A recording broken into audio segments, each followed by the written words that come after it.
Hello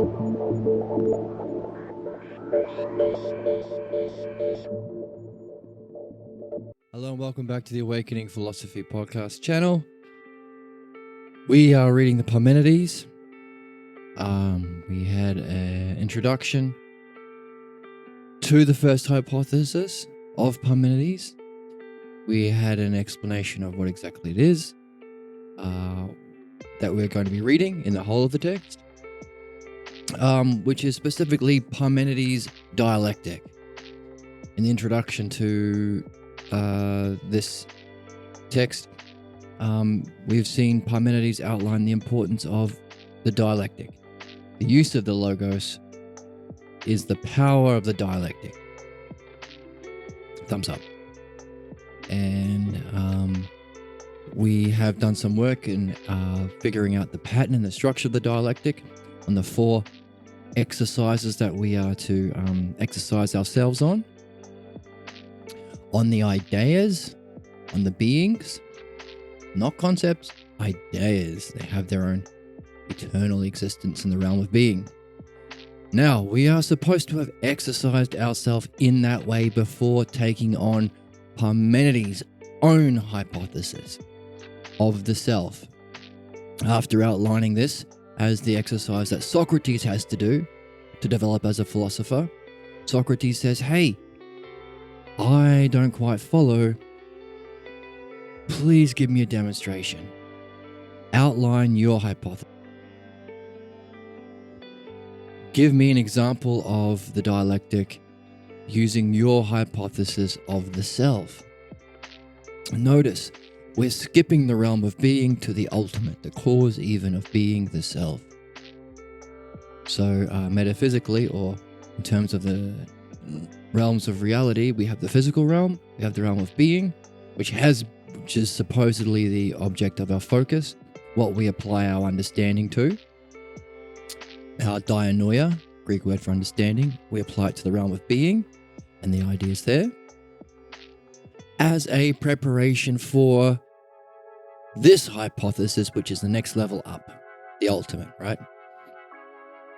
So, as in that kind of a way, we're going to recognize that there are certain ideas that he will be using, certain ideas that Parmenides will be using as part of his hypothesis.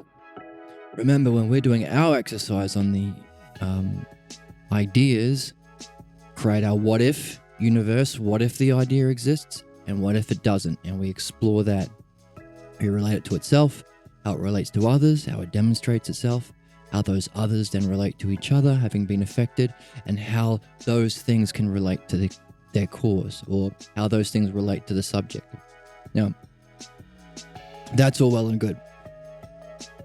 But the whole time we're going through doing that, we have to keep in mind what we're doing, any objections or counterattacks, but also we have to keep in mind that everything that we're doing this to, all of these ideas are of the self. What does that mean? Well, in some way, these ideas can themselves be used to talk about the self. Because each of these ideas have their own being. They have their own one. They are one thing, one idea themselves. But also, they have their own self. They are not dead things. They are not just abstractions or concepts. They have their own selfhood. In such a way, we can say, well, what is the self? And to talk about the self, in all the different ways you can talk about the self, you could use those ideas. And that's what we're doing in the Parmenides dialectic, on the self.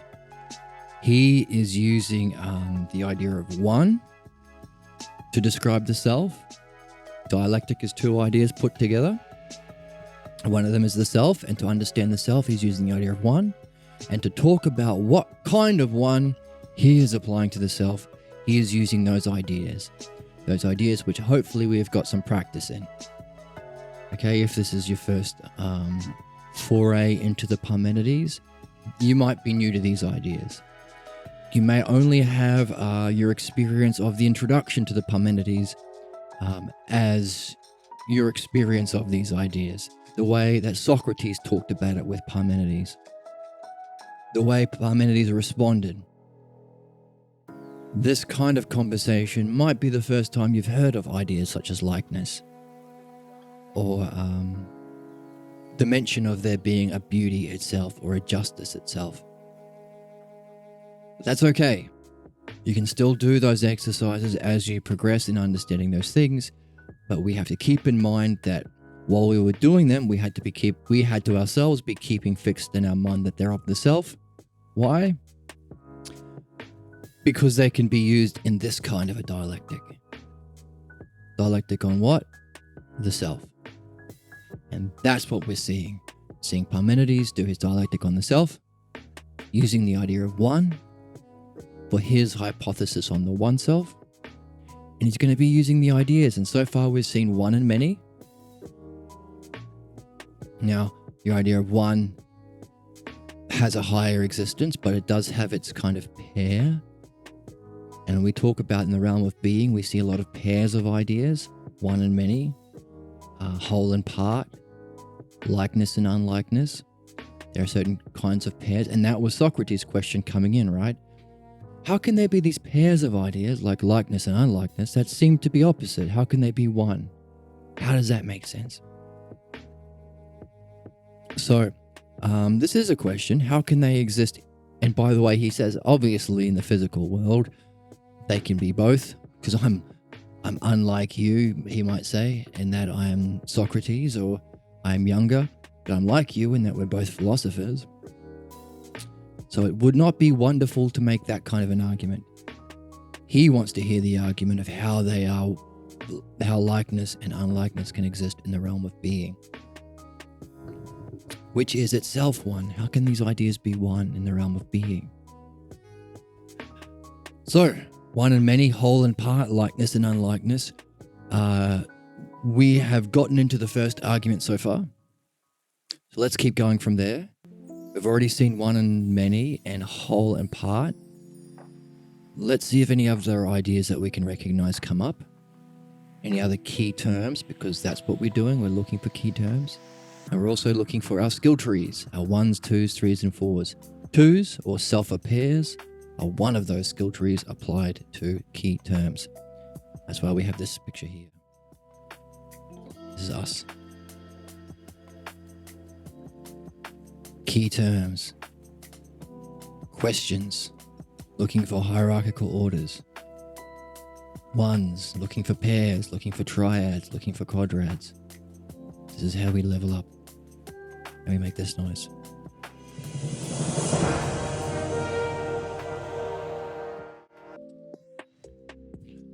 Well then, if the one is, could not the one be many in some other way?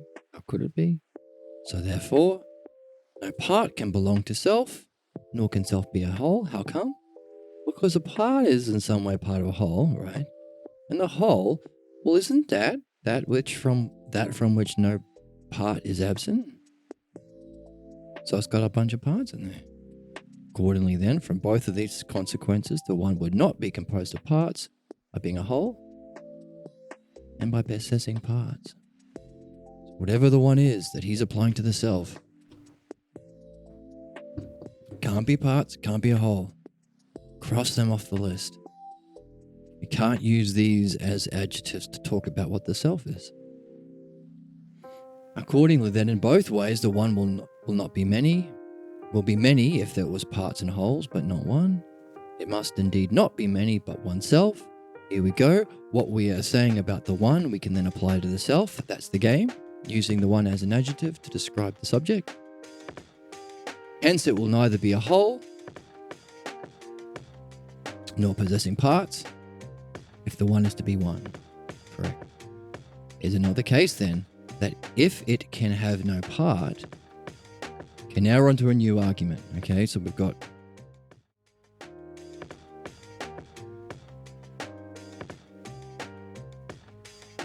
our first argument here. So now we can make another section for the next argument. I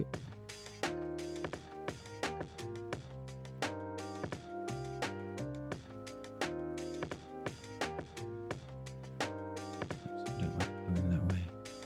Let's go like this.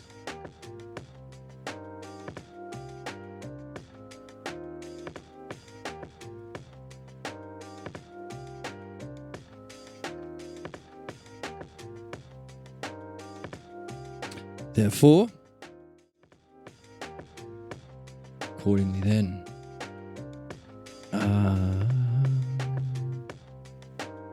if it can have no parts, it neither can have a beginning, nor a middle, nor an end, because these would be parts of selves. Rightly so. So, that was a quick argument. If no parts, then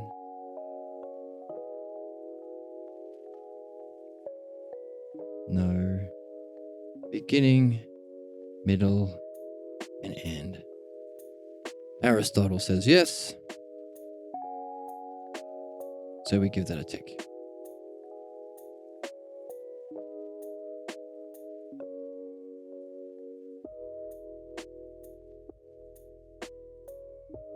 So, oops. If no parts, then no beginning, middle, and end. And he says yes, that's straightforward. Don't have to reason any more about that. That makes sense, because they would be parts. As these would already be parts. And certainly the beginning and the end are indeed the limit of each part. Okay, so now we've used that argument to define our term. So we can say the beginning and end are limits.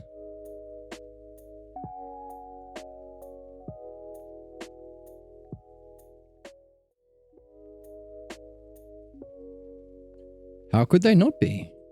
Accordingly then, the one is unlimited. If it has either beginning or end.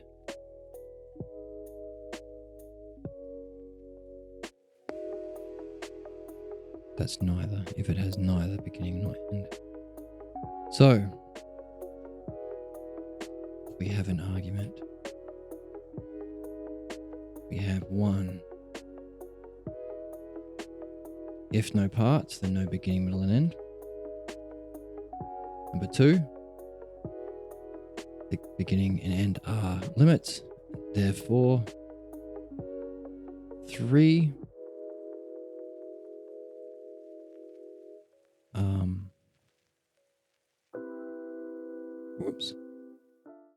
Therefore, 3, the one is unlimited.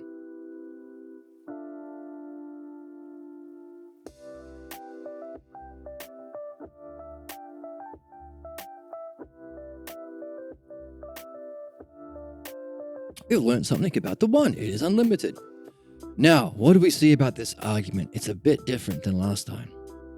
Similar. How is it different? Well, this one finished by saying that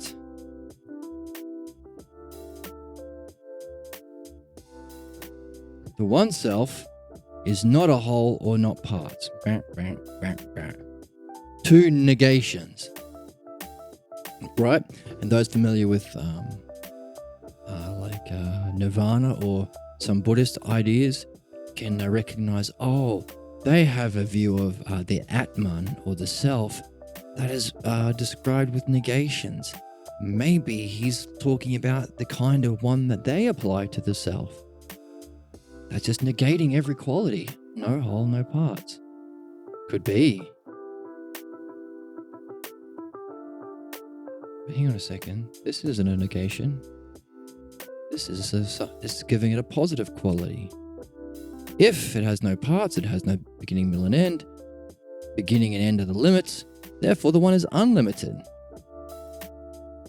Oh, that's different. It's a positive quality. How does that work? Well, there is something similar here. If we take a closer look. Here, he defines a part is something connected to a whole. That makes sense? Of course. It's what, by definition, a part of something is of something. A part of a bike requires there to be something called a bike. A part of a cookie requires there to be a cookie. So part is dependent upon the whole. Makes sense. Then he says, and also the whole is that which has no parts. Here is something curious. Sorry, a whole is that which has no parts missing. So this is something interesting. The way he is defining wholes requires there being parts. Can there be a whole with no parts? Maybe. Not the way he's defining it here. So he's saying a whole that has parts is not what the one is. That's the kind of whole he's saying he's denying here.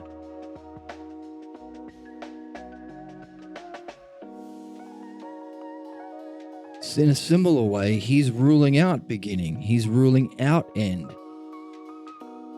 Therefore, he's calling it these limits, and it can't have any limit. If it has no limits, it must be unlimited.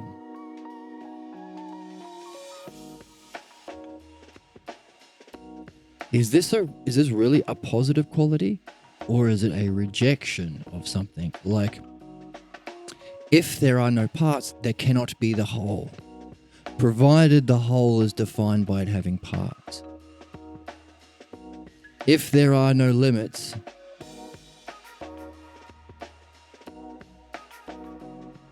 now this is interesting, because there is a kind of limit, there's a kind of unlimitedness, like numbers. Like numbers have a series of limits. 1, 2, 3. This goes on forever. This is unlimited.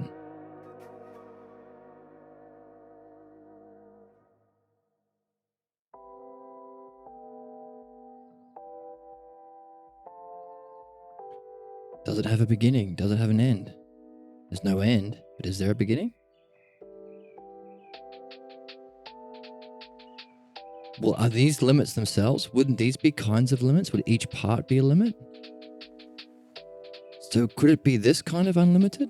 No. But is this kind of unlimited?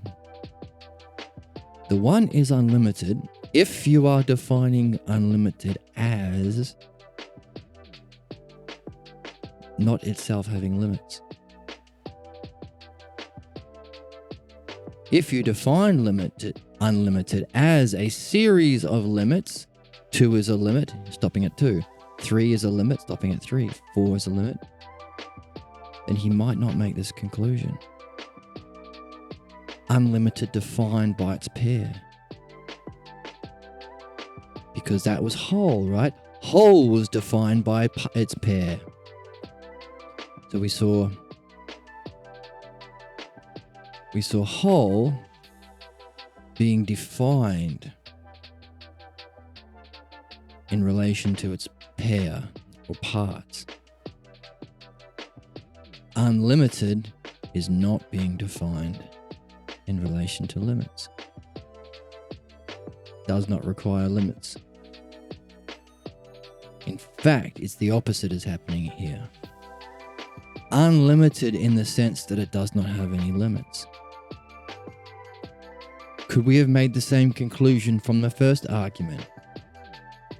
If we go back and say, a whole is that which is no parts missing, so it requires parts.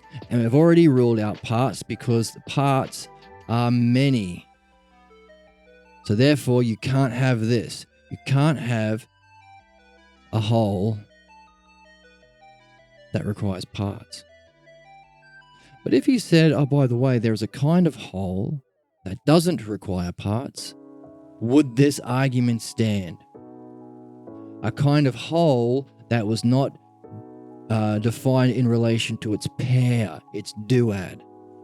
Maybe.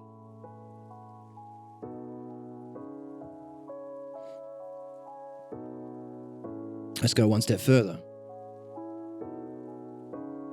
Because we have a positive conclusion about the one. It is unlimited. Is there a pattern in which he's making this conclusion? Well, if unlimited requires its pair, then it's out. If you are defining it based on it not having limits, maybe it's in. Okay? Looking for a structure of his thinking. Because we notice something different. When we notice him following a pattern, what's the pattern? He brings out a self-a pair. He started with one and many, and then he went to whole and parts, and then he connected that to beginning, middle, and end in order to bring in the next self-a pair, limit and unlimited. So I think we should keep this actually. This is better than just a scribble note. Self-a pairs in his structure of thinking.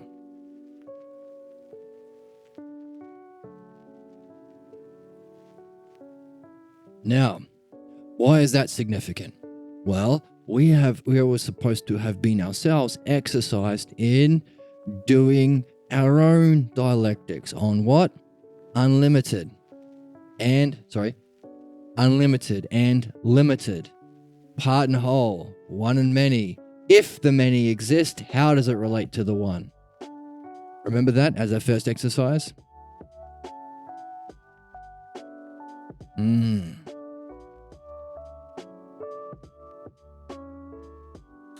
So those things that we're using are in his, that he must have himself exercised himself in such a way that he can use it in his thinking. So what we're seeing is the result of our exercises. If we were to continue in our exercises, maybe we would get to the stage where we can reason in this way. What's he doing? He used one and many.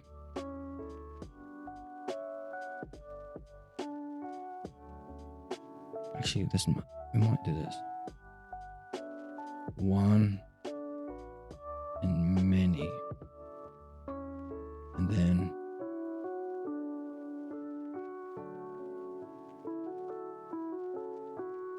whole and part. And he uses this way, beginning, middle, and end, go to limited to unlimited. Looking for pairs, looking for terms, looking for our pair skill tree, duads.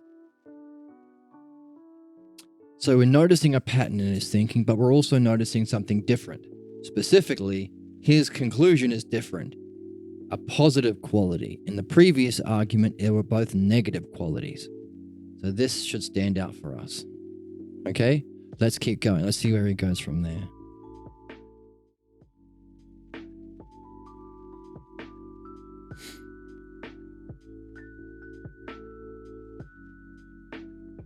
It is unlimited if it has neither beginning nor end. Unlimited. I agree with you, says Aristotle. Accordingly then, it must be without figure, form, or shape. Okay. We finished. There was a conclusion.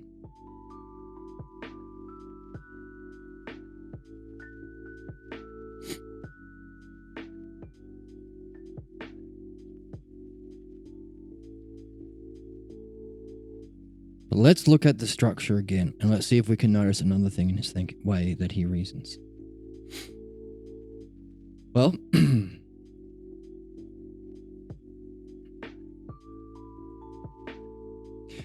if it is the case, then it can have no part, then neither can it have a beginning, nor middle, nor end, as these would be parts of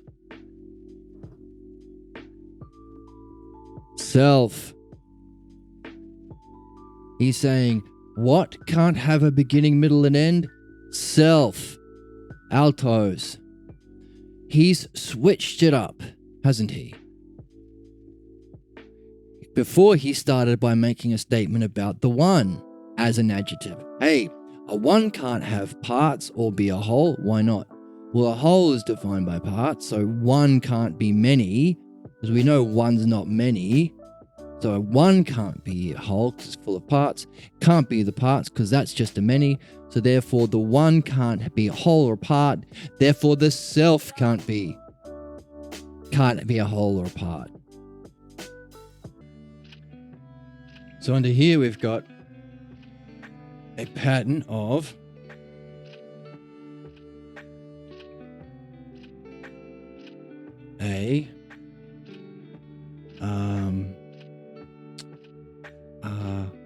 we have an argument or a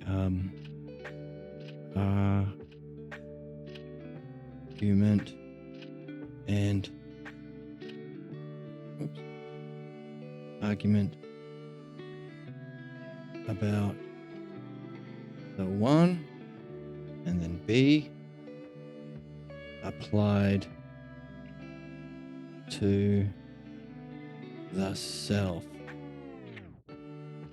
Okay? The one cannot have parts and be a whole or have parts. But we have here an argument about the self.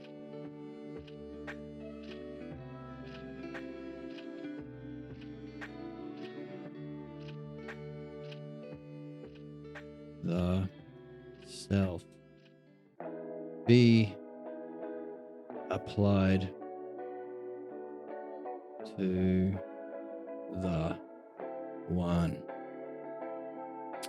Right?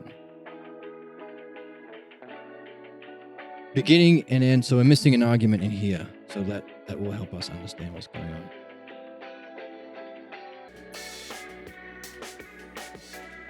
So the beginning and end are limits. I think this is what happens when I'm leaning on my, tilting my head so I can write over here on the other screen. That's why everything's slanted. The 3, self. Oops.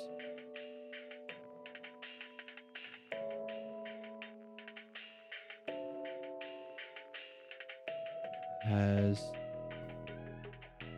no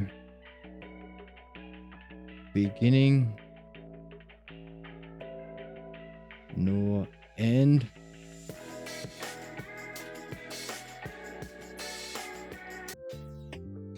Okay. 4. Therefore, the one is unlimited. Okay, so there's our positive quality about the one. So we're understanding the one as defined by a lack of limits. So we've got a argument on the self. B applied or conclusion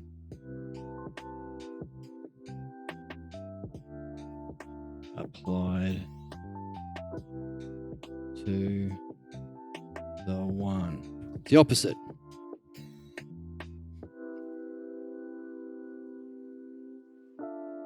How did he do it? He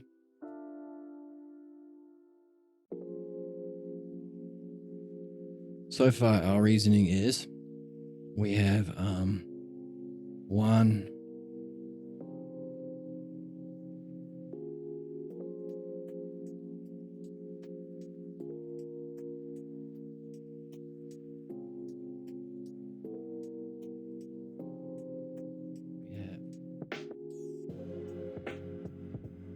one and many,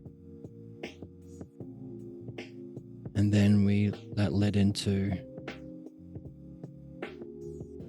whole and parts.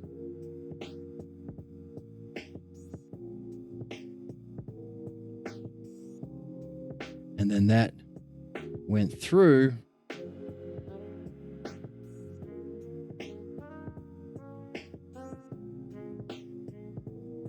the method, because we're learning how to use the logos ourselves, and this is a master at work. And he went through to whole and parts, and then he went through what's one kind of part, beginning, middle, and end. Went through there to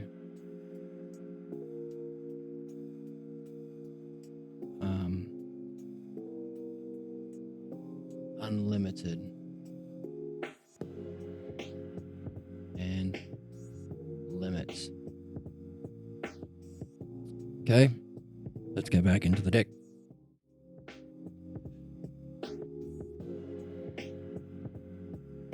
So the beginning and end are indeed a limit of each part. Accordingly, then, the one is unlimited if it has neither beginning nor end.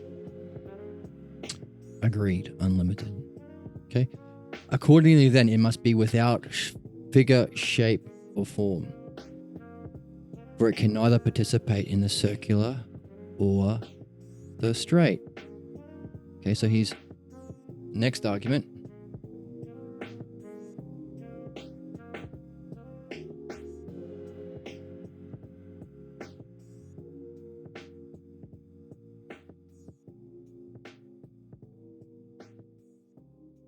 We can see this is number 3.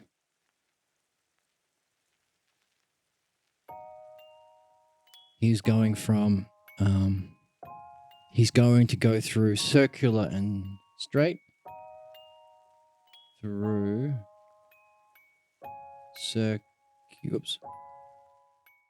circular and straight.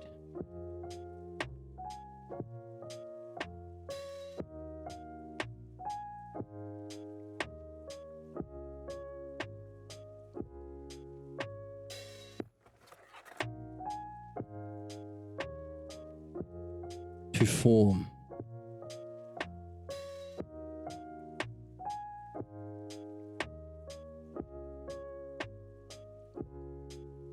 Or shape.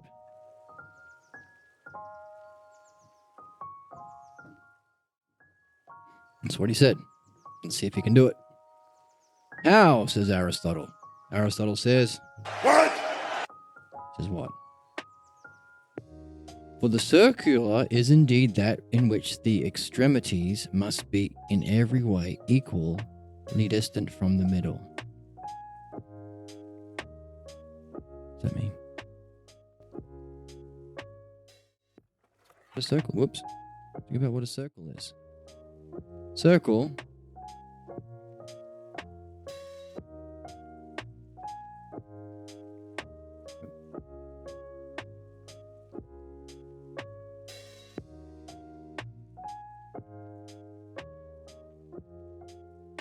circle.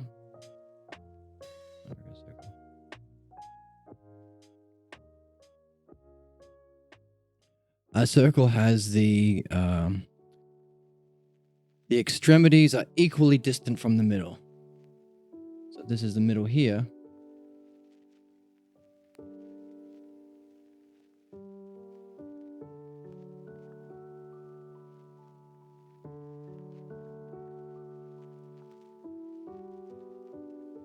Then all of these lines should be the same.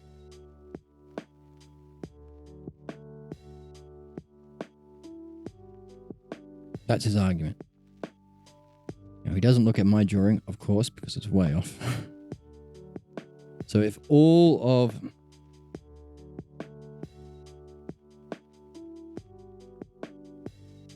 the extremity, at every point, the extremity is of equal distance from the center. Okay? Whereas a straight is indeed that in which the middle is in line with the extremes. So we've got straight.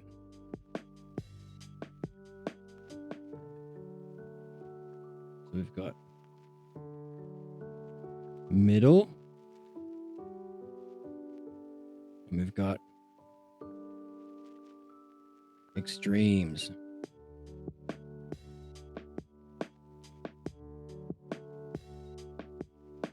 Here, middle. Rebate here. And we have extremes.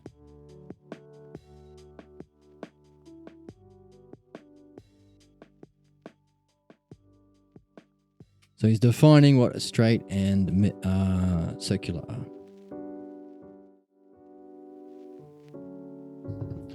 It is so.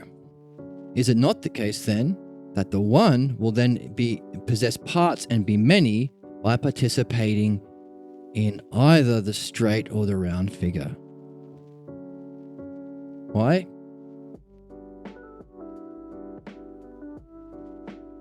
Well, we've talked about the extremes as being the beginning and end, or the limits. Then we talked about their middle as well. So we're using the previous argument here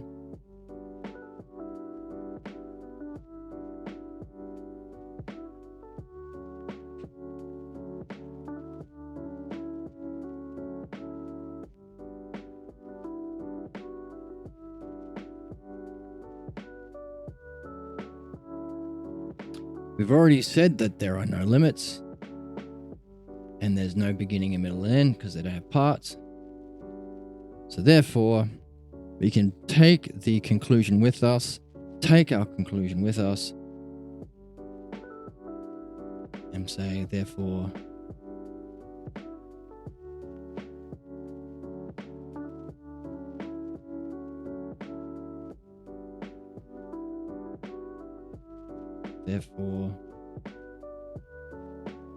already said, no middle nor limits or extremes.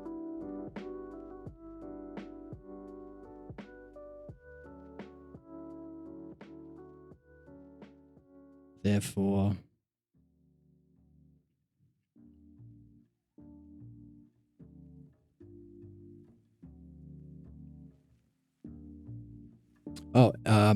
the one will have parts. Oh, sorry, I missed that. So, we've got these are extremes. The ones will have parts and be many. Okay, this was a previous conclusion, but so that's point 1.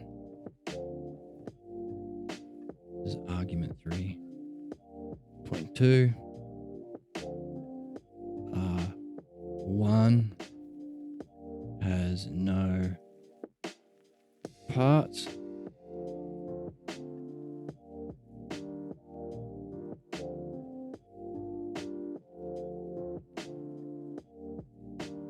Well, I'm jumping ahead, so let's be as precise as we can be, which is important.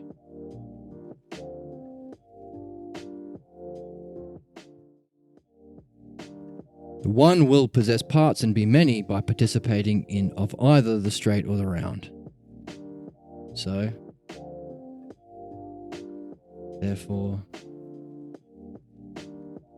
the one would have parts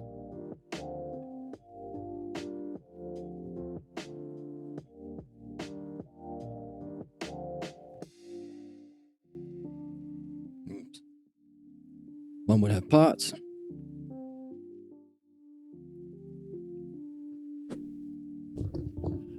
Accordingly, then, it can neither be straight nor round, seeing as it has no part.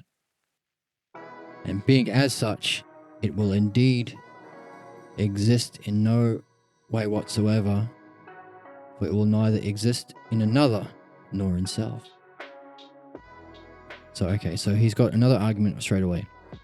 It is neither straight nor round, seeing as it has no part.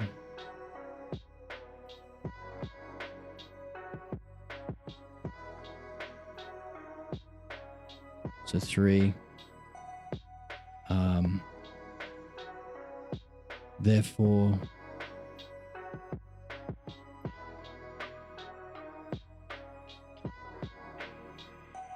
it has neither straight nor round, seeing as it has no part. It is neither straight nor round.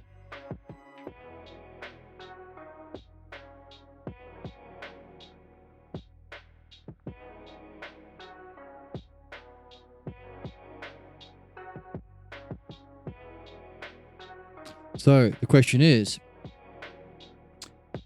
what is the it? Using our previous formula, he's made a conclusion about the one, and then he would apply it to the self. So we can presume he is saying the self is neither straight or round. We don't know yet. It's not specifically said. So let's move on.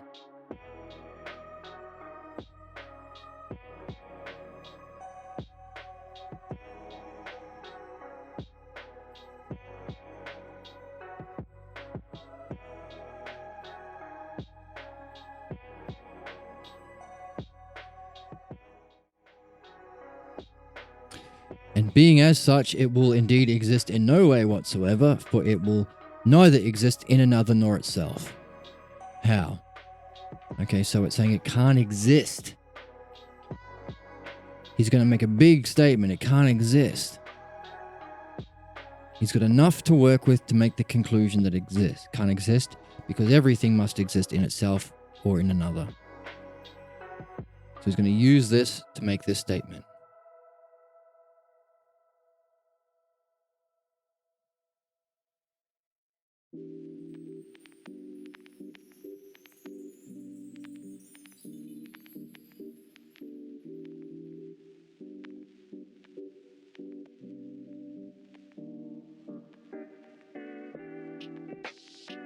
Argument 4. Therefore, the one, self,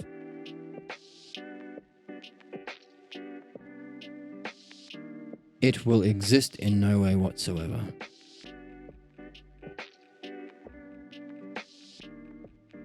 Exist in no way.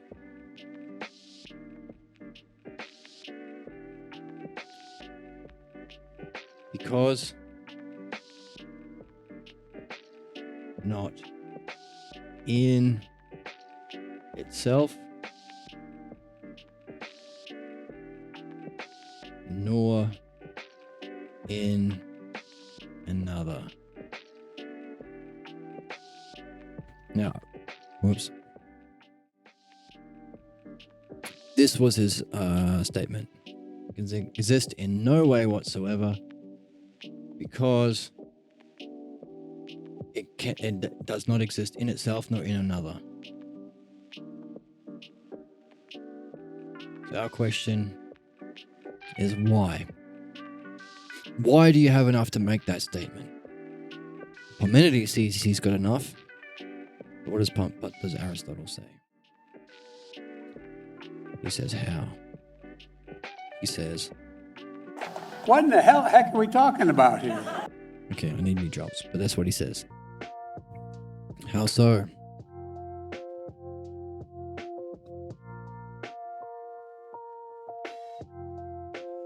From the one hand, by being in another, it would be circularly comprehended by that in which it is, and would be touched by self in many places. Thus, on the one hand, it is impossible that the one is also partless, and which does not participate of the circle to be touched in a circular way in many places. What do we recognize? Okay, we recognize the word the one and we recognize the word self. So probably thinking, again, I realize this can be hard to unpack, difficult. It's a masterpiece. If what we're saying is true, then it's the exercise in this kind of way of thinking is that which can open our mind to behold the realm of being, but also it can establish a hierarchy of understanding that can be applied to anything in our lives. So it's very important, so it's worth the effort, okay? So hang in there. But it's also fun because we can recognize patterns and apply ourselves. Wow. So we can recognize self and one. So it's probably doing that thing, right, where he makes a statement about one thing and applies it to the other because the dialectic is on the one self. Combination of both together.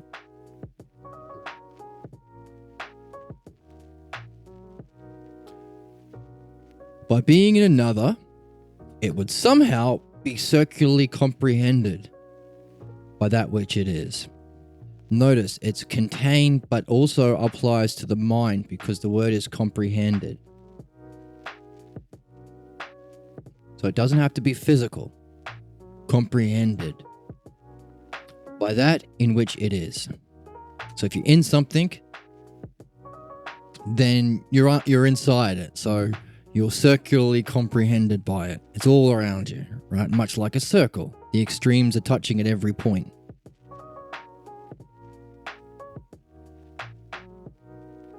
And would be touched by self in many places.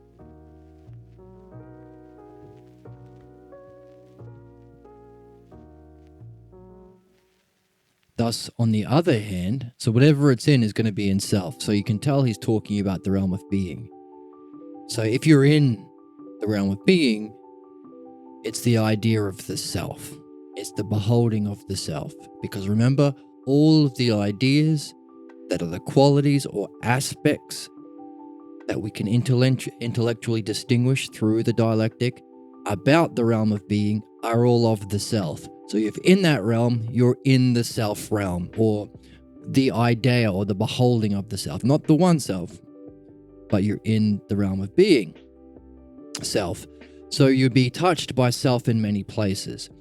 Thus, on the one hand, on the other hand, it would be impossible that the one which is partless and does not participate in the circle to be touched in a circular way.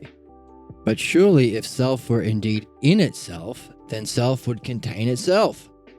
And indeed, by being no other than self, because it's one, self would be in itself.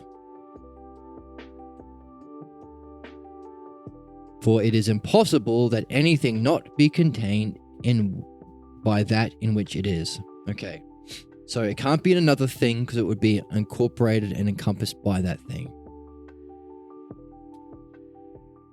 But the one is partless and doesn't participate in the circle. We've already shown that. So if the one is partless, then the self can't be in another. But if it was in itself, then it would be in itself. By being no other than self, because you are the self. So if it's contained by itself, it would be in itself. But you can't, because you can't be in the thing in which you're in. You can't be... It is impossible that anything not be... Sorry, let's say that again. If self were indeed in itself, then self would also contain itself. And if indeed by being no other than self, self would be in itself, for it is impossible that anything not be contained by that in which it is. Okay? That would be impossible. Is it not so then that on the one hand, the self that contains is one certain aspect, while on the other, that which is being contained is another? For the same whole can indeed not be both acted on and the creative principle, the active. So in other words, if self is in itself, then there would be the thing that's inside, the passive thing, and the thing that is in, the creative thing, the active thing. So then it would have, let's keep going. And in this way, the one would no longer be one, but two at once. Accordingly, the one is not anywhere, by not being neither in itself nor another.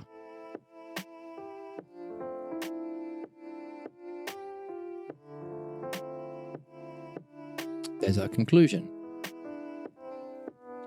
So we started by talking about being in itself or in another.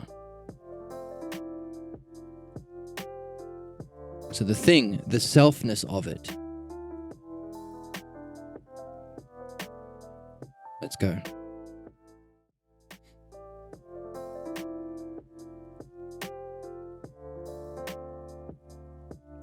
Self cannot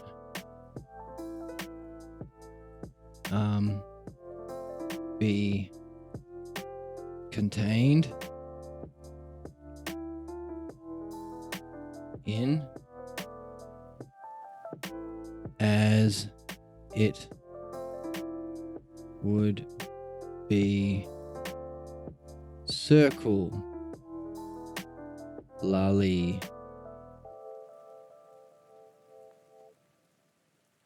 comprehended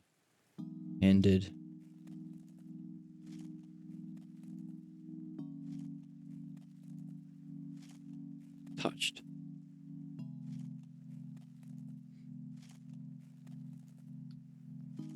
And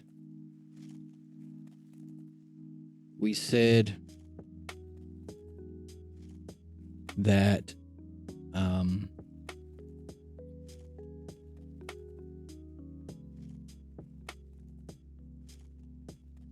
one is partless and therefore not circle.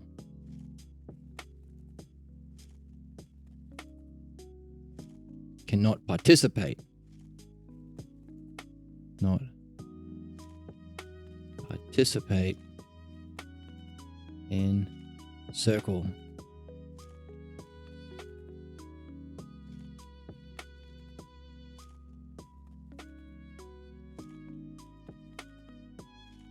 So, therefore, we had a conclusion about the self. Oh, is there a missing step there? He didn't establish. Oh, good question. Thank you, Frankie, big time. He didn't establish that containing is an action. Ah. Right. This is a key point. The word comprehended implies some sort of action. So this is something that happens. This whole thing rests on this key word.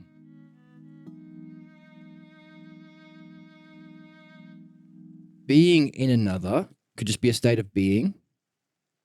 Be circularly comprehended by that in which it is. Is this an action? Or does this word mean something that doesn't necessarily need an action? It's just you're in something. So you're touched. Like if you were in a container, you'd be touched at all sides by whatever is within the container. It would still be a one, right? But let's see if this is the right word. So, we're going to do something we haven't done before. We are going to be going through a way of translating the Greek word in and of itself. So, let's see if I can bring up a scene that I haven't used before, and let's see if it works. We're set. Okay.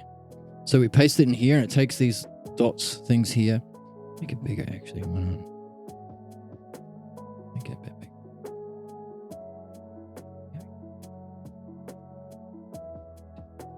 There we go. Okay. So we take these dots, we hit this button, it converts it into actual Greek. We take this Greek, put it in Google Translate, paste it here, and it will give us the word content. It's not the right word. Okay, but starting point.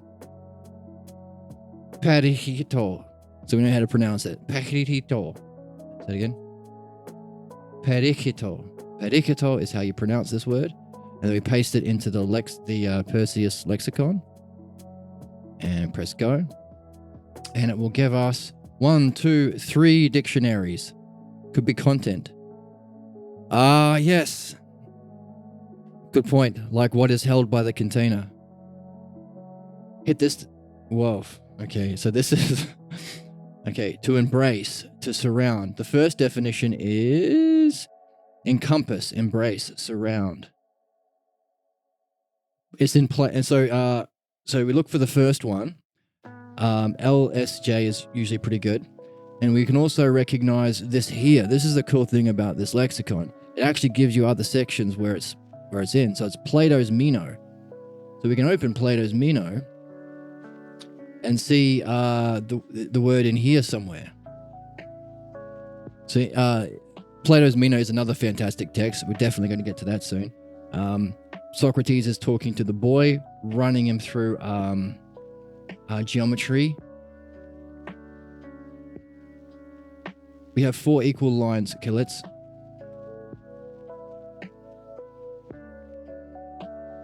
Okay, where exactly? So we can load the Greek. And we can do a search for... Well, it says it's in here. It says it's in here. It says it's in 85A of Plato's Meno. We're in 85A, but I did a search. Actually, maybe if I just cut it down a little bit. Yes, okay. Here, containing. We have 4 equal lines containing this space.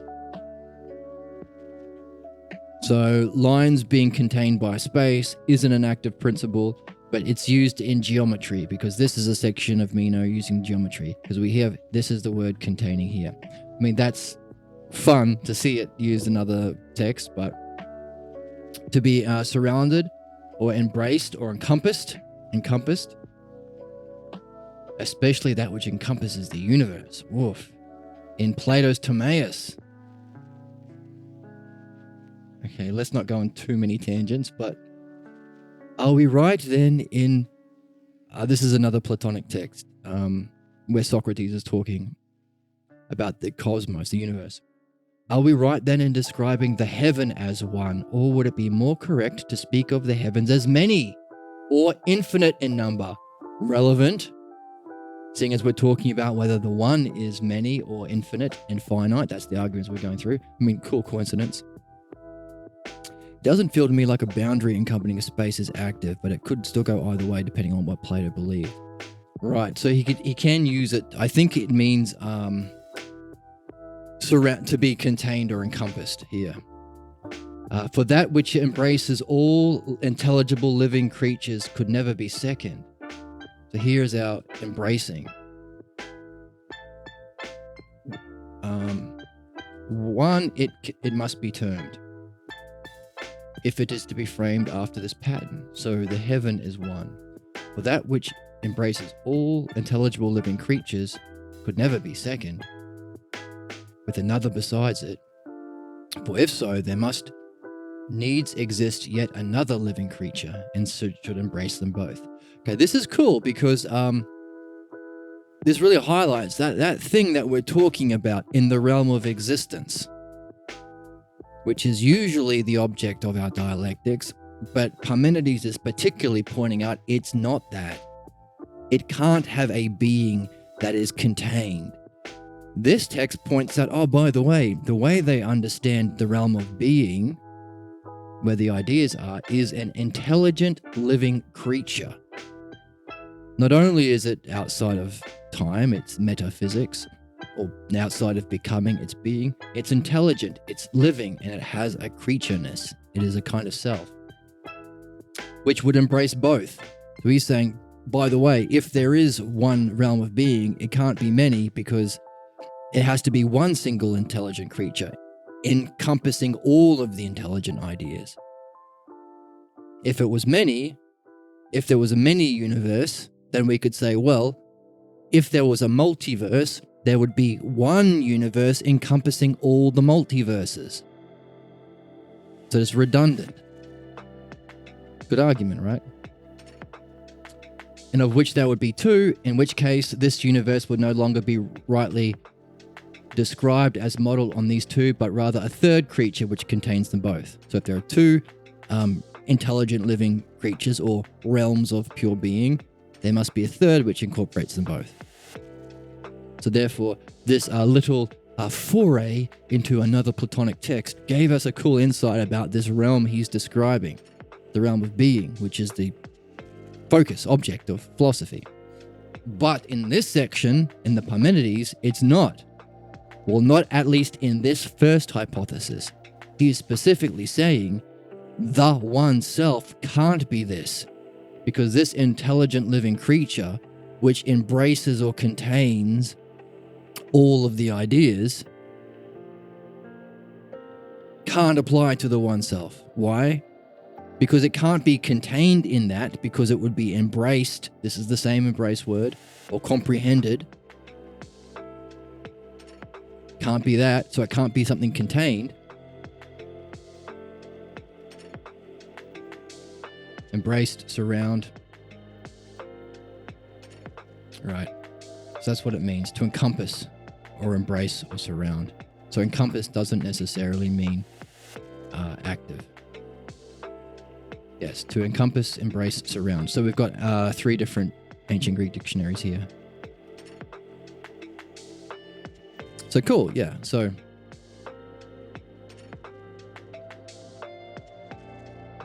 I think this would be the difference between A and the set containing.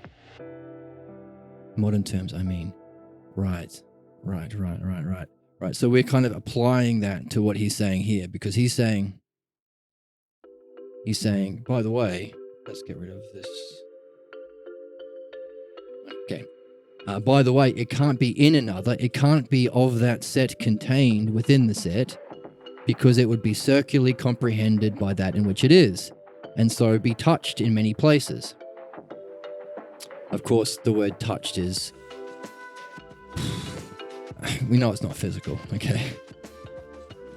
It would be impossible, because the one is partless and does not participate in the circle, to be touched in a circular way in many places. So if you're in it, the whole of you is in it. So we'd be contained by whatever it is you're in. I'm in the universe. I'm in space. I'm being touched by space. I'm being completely comprehended. But if it was in itself, then self would contain itself. So it can't be the set of itself. By being no other self, self would be in itself. But that's impossible. That anything not be contained. Okay, so it has. If it's the set as well, then it would be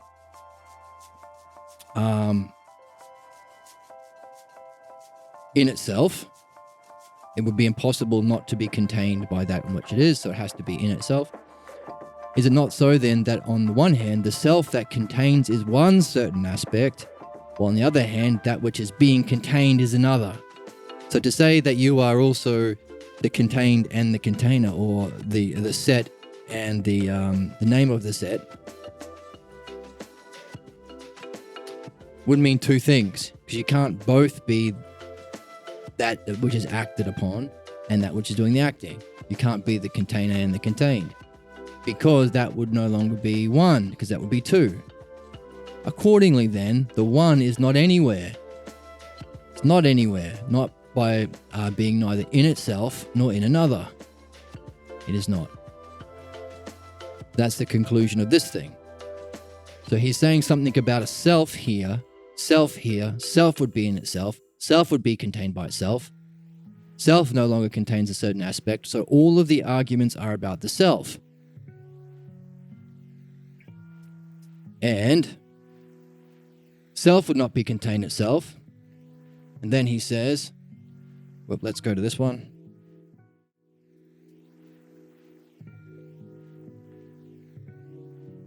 Self could not be in itself either, because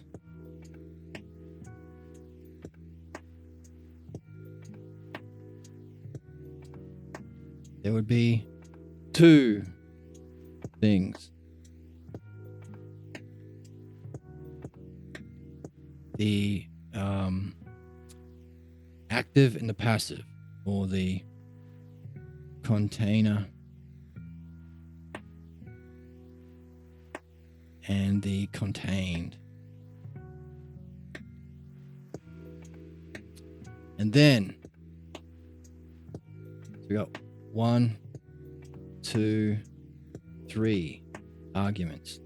Likewise, we have, let's give it a different color. 1, 2, 3. Then we have 1, 2, 3. It's following the systematic use of reasoning. Because two things would be contained, and we already said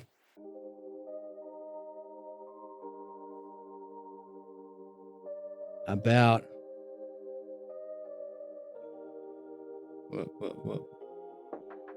about self that it's not two. Right? So we have two conclusions that follow.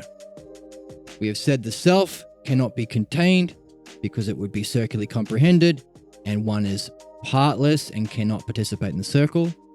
Then we said one self cannot be in itself either, because that would be two things, the container and the contained. And we already said self is not two. Therefore, we make a conclusion about, what do? Understand something about the one of the two, add two terms in the dialectic, using the self ideas, the pairs of reasoning, and the associated terms. So let's go back to what are we doing? We are adventurers. This is us. The archetype of the adventurer that all video games are based on. We are developing the logos, looking for key terms, developing questions. Specifically, what is the one in this instance? Looking for an order of those terms.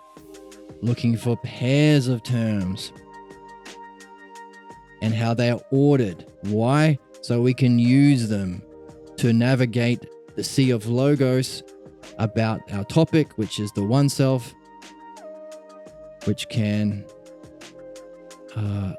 prepare our mind for being and seeing that realm ourselves, because we don't just want to understand that realm of pure being, we want to get there. As the expression goes, you wouldn't send your slave to the banquet. If there is such a thing as pure being, you want to go there yourself. And that is knowing. That's the idea of nous and ousia. To me, it feels like one is talking about a point in a circle. Well, it can't be contained by the circle. So if you are saying that there is a point within a circle, you're already bringing in two ideas. So you can't have a circle, because that's two. And we've said that the one cannot be two. Oh, dude, you're doing fine. You're asking good questions. Just jump in where you're at. Oh, by the way, subscribe to the YouTube channel. I think there's a link somewhere. If there isn't, let me know.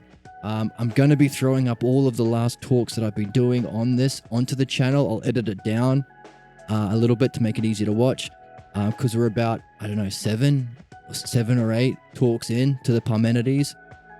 But yeah, just anyone who jumps in, just shoot from the hip. Do your best and go through those videos if you have time. I'll try and edit them in the next couple of days so you can watch them on YouTube, because I don't think they stick around on Twitch for more than 2 weeks. But pretty much what we're doing, if you're only in here for 10 minutes, we are understanding what it means to be a philosopher. That's why I have this little picture of this dude here. He's the archetype of the hero and the hero's journey, or the adventurer of all of the games that we've ever played. Why? Because it is a personal development that we go through in the philosophical quest. The problem is it's been buried for 1,500 years. It's only just now coming to light. So we have to talk about it. We have to do it. We have to give it a shot if we care about developing ourselves. And there's a certain way of apprehending true philosophy, which pertains to, let's bring up our diagram. This is all the work that we've done in the last couple of talks. This one here. Who can be a philosopher? Who is the true hero? Anyone in any species, in any planet, in any universe, who has evolved to the level of having mind, to use language, and to use that to reflect upon themselves. In the Greek, it has special terms, and we're adding those terms to our inventory. They are like our weapons or our armor. So the true adventurer's quest isn't actually about whacking slimes with swords, it's about this. So we have an analogical equivalent. So taking the analogy that we see in the tropes or the patterns or themes we see in movies and video games, applying it to its highest analogical use is anagogic, which is a kick-ass word. I use it all the time. Anagogic, upward moving through the analogy. So we have a Greek word for mind, meaning nous.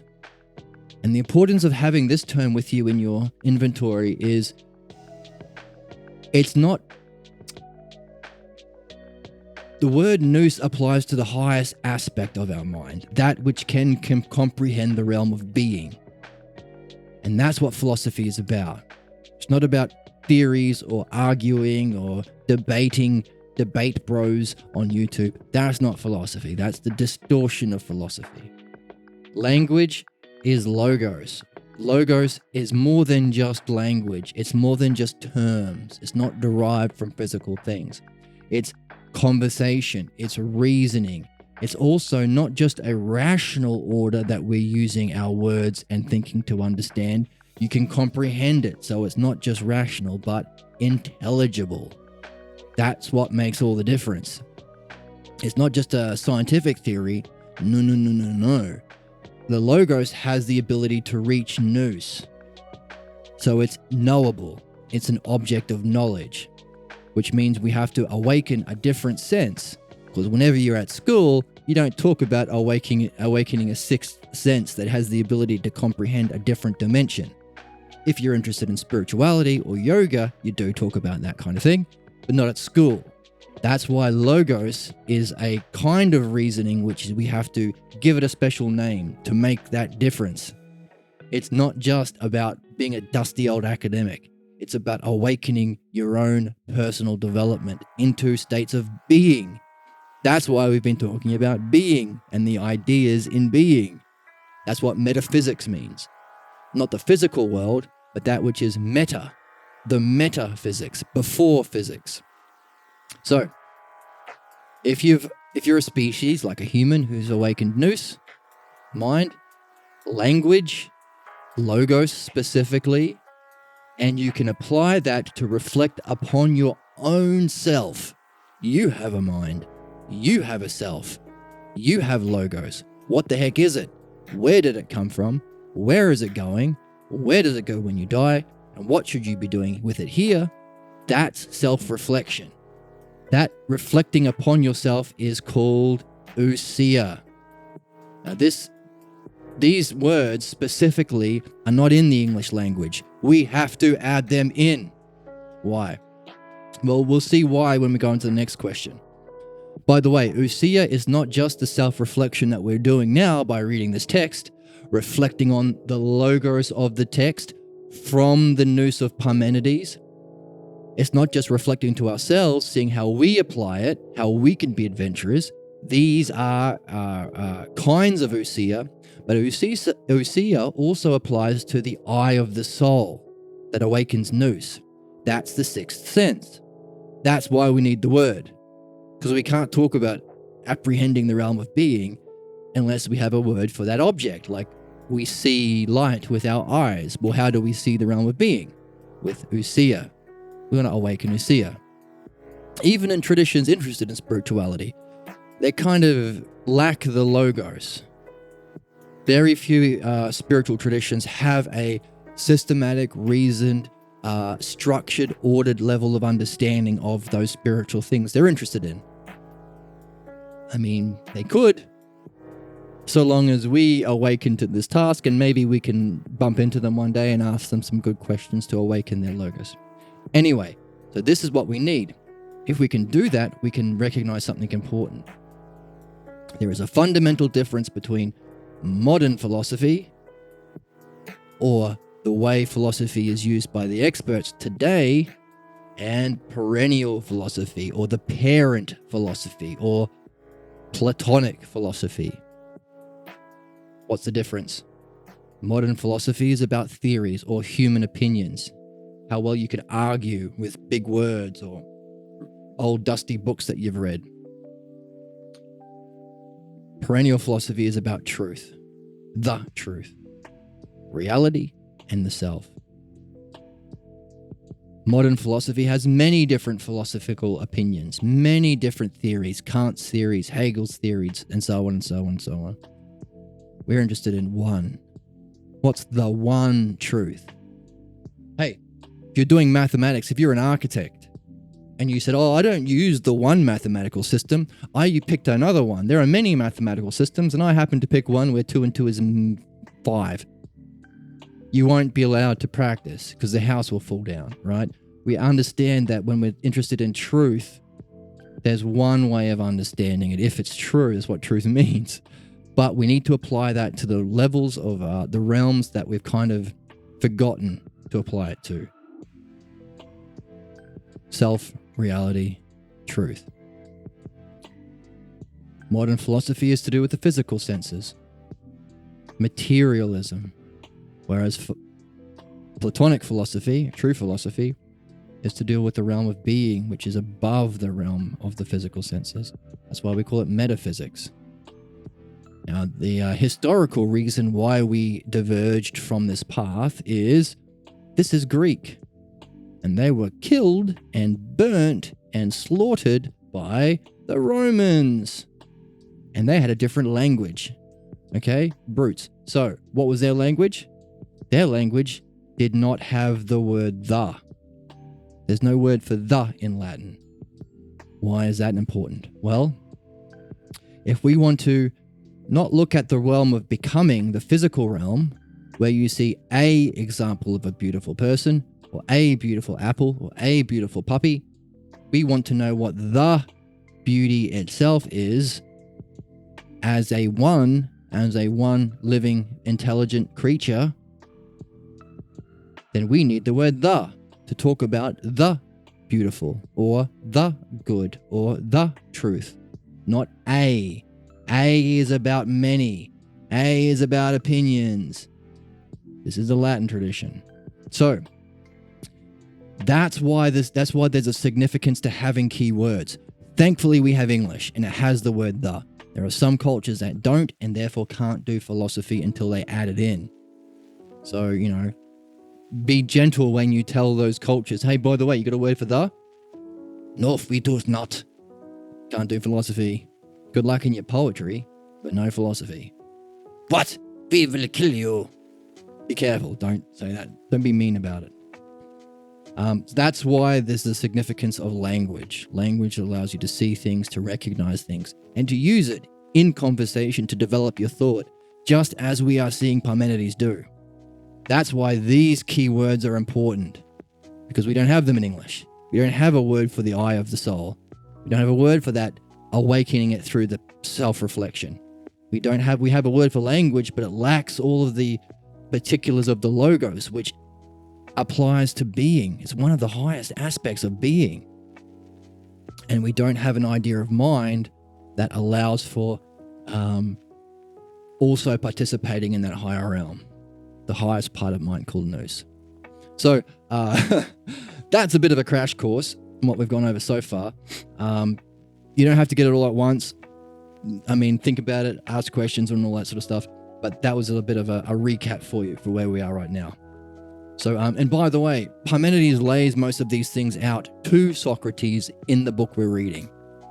So, hey, Socrates, these are your problems. The same problems we're facing in 2024. But this is what you have to do. To exercise yourself in the dialectic, on those ideas. And we unpacked it and we saw that there was a pattern. So in one of the past videos, you'll see this. This is the structure of the dialectic. And he outlines 4 exercises that we have to do on these ideas. 1, 2, 3, 4. So these are our things on the ideas, the many beings themselves. A way of systematically going through, if the many beings exist, 1, 2, 3, 4 categories. What can you say about themselves? What can you say about how they relate to another? How do those others relate to themselves? And how does the subject relate back to how do those others relate back to the subject? In other words, tell me about a bike. Give me a full understanding of a bike. Well, we can talk about if a bike exists. I need an F here. If a bike exists, we can talk about the self itself. The bike itself has wheels, has a handlebars, has a chain. We can talk about how it functions or how it relates to other. So pick another that a bike is interested in. You. Well, a bike helps me get to the store instead of walking. Saves me time. Okay? What do you do with others now that you've got a bike? Now that you own a bike? So now that you've been affected by the subject, how can you relate to others? So we've got self, the subject, the bike, and another. Pick one. You. If we're talking about a bike exists. It is as soon as we talk about it. So that's what we're showing. We're showing if a bike exists, if we can talk about it, then it would have certain parts, handlebars or whatever, number one. But if you were explaining what a bike is and you just talked about its parts, then you wouldn't really be explaining it to someone who doesn't know what a bike is. Say, well, how can you use it? Well, I can use it to ride to the shop. Or you can get to places quicker. You can save time in your journeys. Okay, what else can you do with others, with your friends, say? Well, I can join a BMX club. Now that I'm a bike owner, I can make friends at the BMX club racing my BMX bike. And finally, having been affected in this way, how do you as the other relate back to the subject?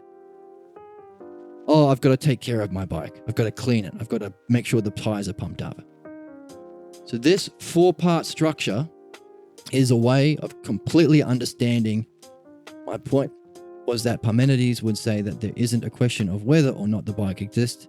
If you say bike, then it must exist. Well, we could say, what about unicorn? We can talk about a unicorn, but does it have an existence? Does a unicorn exist?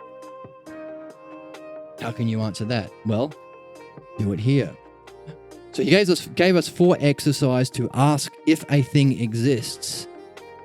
But then you have to do the opposite, if it doesn't exist. So there are 4 exercises that we went through that we have to do ourselves. And we summarize it as having this quality.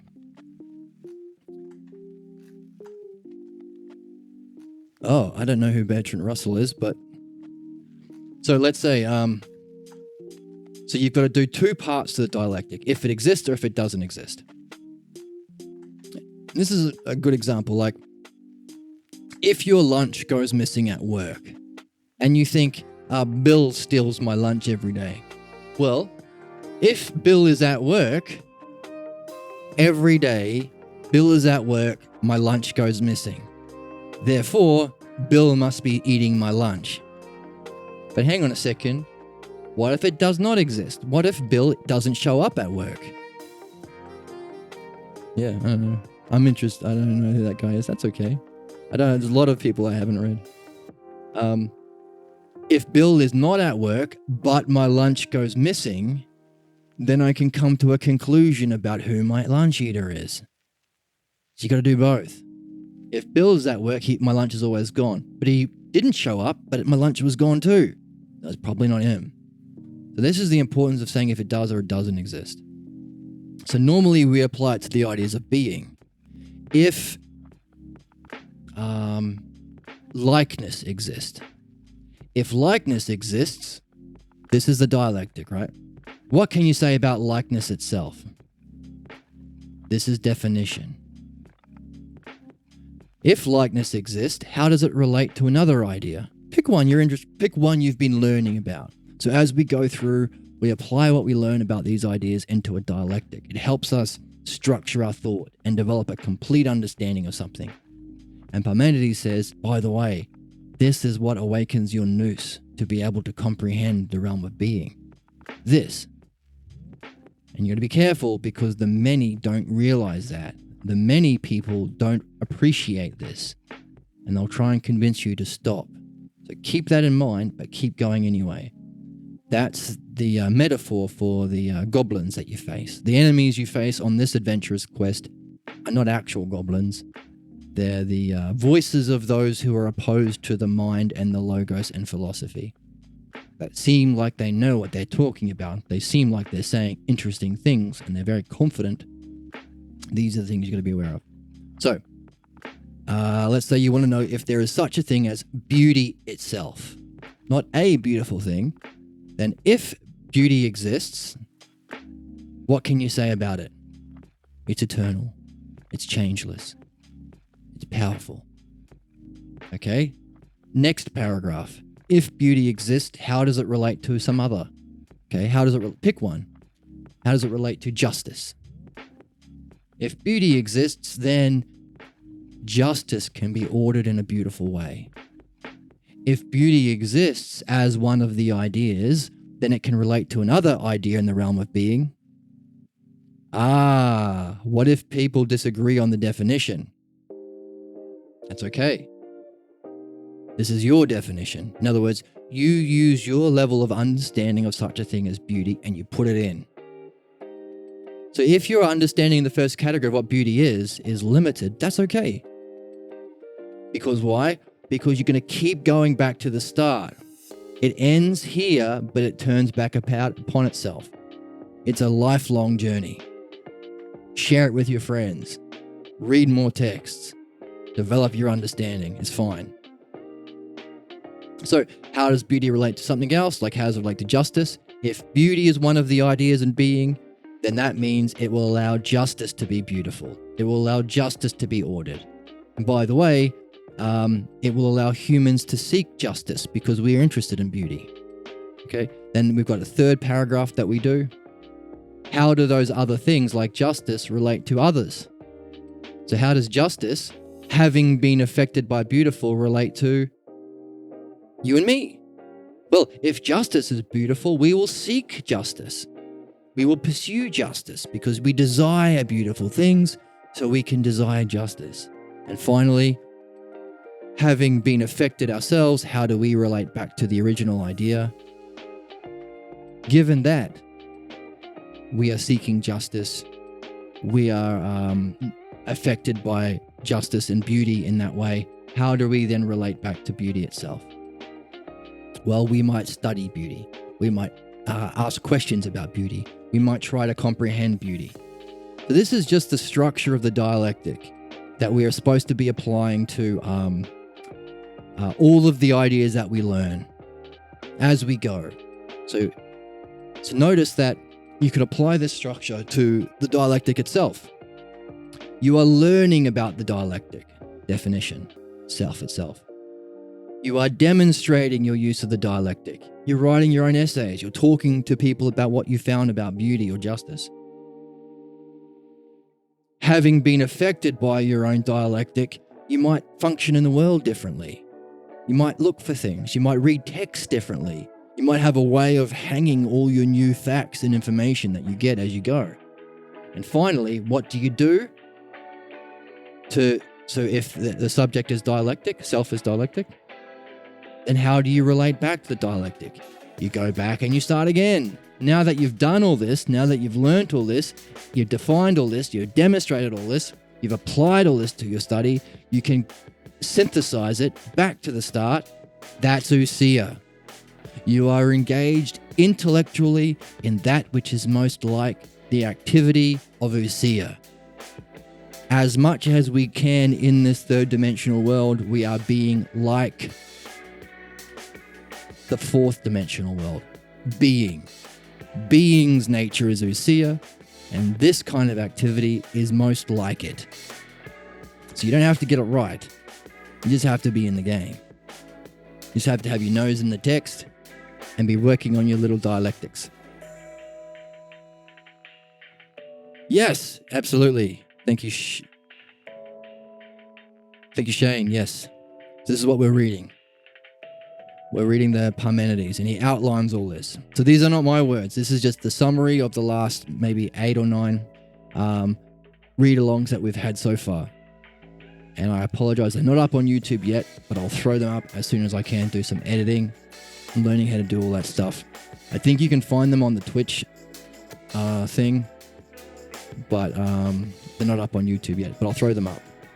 Yeah, so all of these are just summaries of the work that we've done in the Parmenides. These are not my opinions. But yeah, so we turn about and we do another dialectic. Oh, by the way, you don't just do all this from the dialectic if it is. Do it if it's not. Create a little essay. It's so diminishing. It's not little.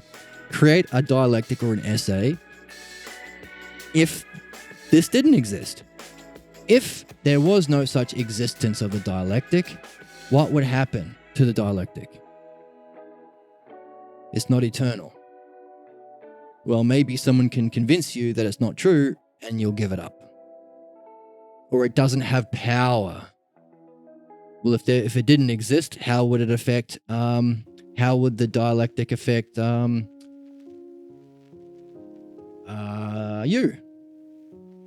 It wouldn't. It would just annoy me. I'd go onto YouTube or Twitch and I'd be annoyed by some joker talking about the dialectic. If there didn't really exist and it was just baloney, just a concept, like a unicorn, then how would it affect me? It would piss me off is what it would do. Waste my time is what it would do. That's part of it. That's part of this. It's like a what if universe. What if Spider-Man didn't exist? What if he did? You got to do both. You got to do the original and the sequel. Finally, having been affected by non-existent dialectic, how would I relate to others? Well, I'd go around to other people and they'd be talking about an idea and I would be irritated because there's no systematic way in their reasoning. They're not following the dialectic. They're not bringing me along step by step. I would be confused. I would get annoyed and I would throw sand at them. I would have no way of saying, hey, let's structure this a bit more systematically. Let's go through it. What would be true if it does exist and what if it doesn't exist? Finally, in this world, in this universe, the last paragraph you write about is, what would you do back to the dialectic given this? Nothing. I would hate it. I would write a nasty email to Parmenides and say, listen, you are wasting my time. Everyone I talk to is talking garbage. Right? So this is if it doesn't and if it does exist. This is an exercise that Parmenides is outlining for us to do. On anything we're interested in that could have a realm of being. Beauty, justice, goodness, likeness, unlikeness, whole, part, one, many, all of these ideas. That's what we do as a adventurer. It's an interesting discussion to have. Plato ends up recognizing that he miscast Parmenides in the dialogue when he wrote the Sophist. What does that mean? He miscast him. That's interesting. I'd like to hear about that. So we are, as adventurers, looking for key terms. What are terms that stand out that can be key ones in our reasoning and also can be ones in being, so that we can apply it to our dialectic? Plato, is it right? That his own concept of monism didn't line up with Parmenides. Well, wow, that's interesting. Wow. Yeah, I mean, I've heard people make that argument that Parmenides and even Socrates reached a higher level of the logos that Plato himself wasn't able to reach. Which is why this text, the Parmenides, is the only one which really goes into the first hypothesis, the one self. The other Platonic texts focus on being. If we see, where's the thing here? Here we go. So if we look at lesser, greater, and whole applied to reality, there's the physical world or the world of becoming. There's the lesser. There's the world of being, which is the subject of all of these exercises on the dialectics. If justice existed, if likeness existed, and so on. And then there's the ultimate. Lesser, greater, whole, which is the phi ratio, by the way, the Fibonacci sequence. But that's a different thing. So we can apply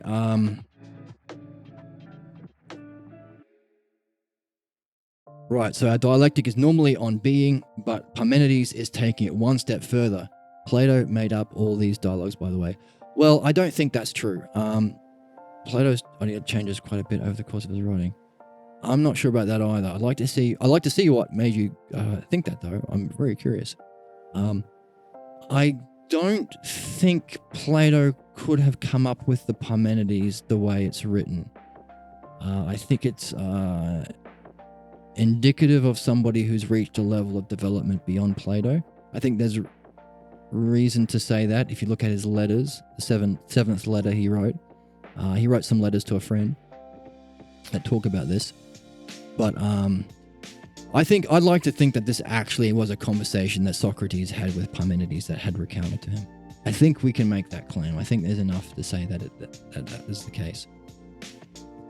But let's go back to the text and see. Well, so he outlines the dialectic and he says, this is what you have to do. Use this what if way of thinking called the dialectic on each of the ideas that you learn.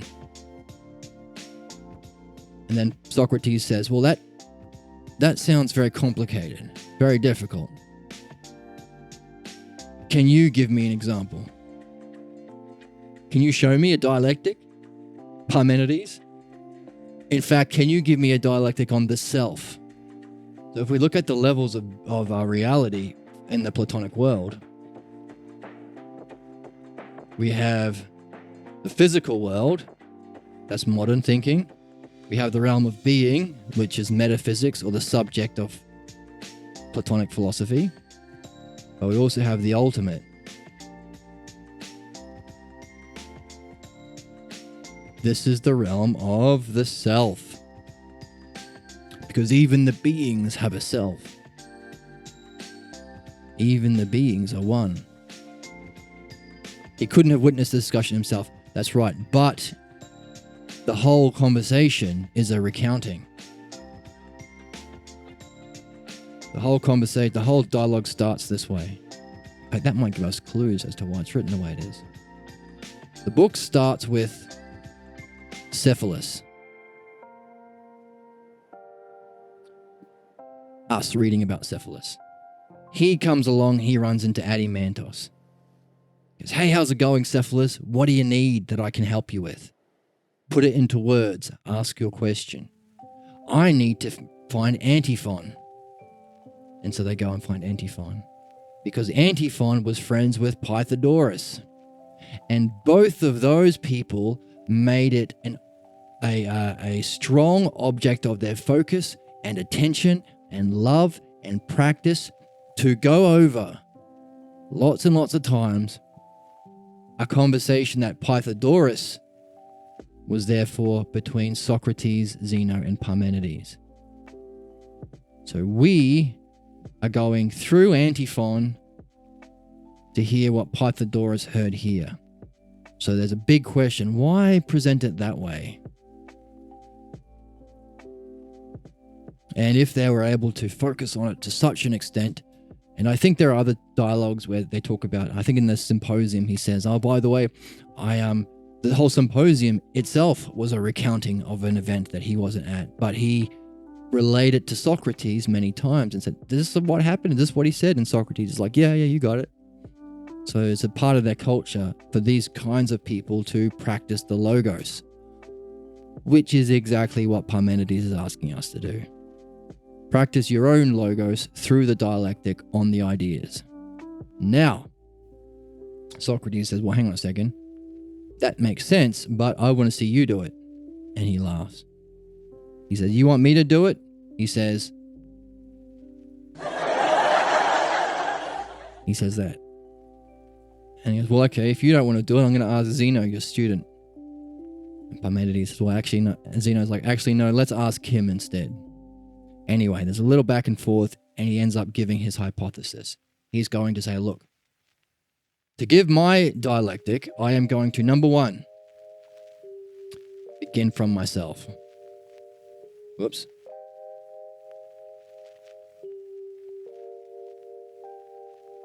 And the hypothesis from myself. Number two, give my hypothesis of the one self. That's what we call the first hypothesis. Number three, I'm going to give a dialectic of what happens if one exists. What do we see? 4 categories. The subject itself, self to self. How it relates to other things or how it functions, self to others. How those others then relate to each other, having been affected. And then how those others then relate back to the subject itself.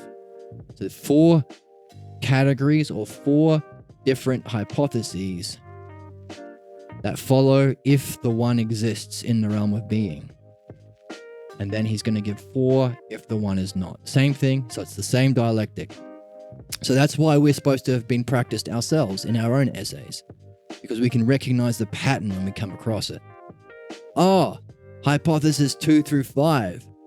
I remember doing those on justice. I remember doing those on beauty. Hypothesis 6 through 9. Oh, they're the negatives if the thing doesn't exist. And of course, because Parmenides is about the one self, which is beyond even being, he gives us one more. That's the first hypothesis.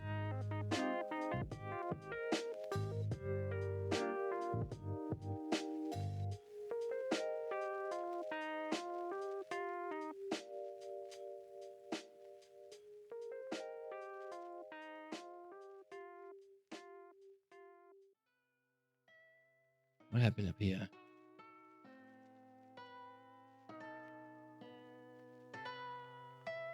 Be in from self?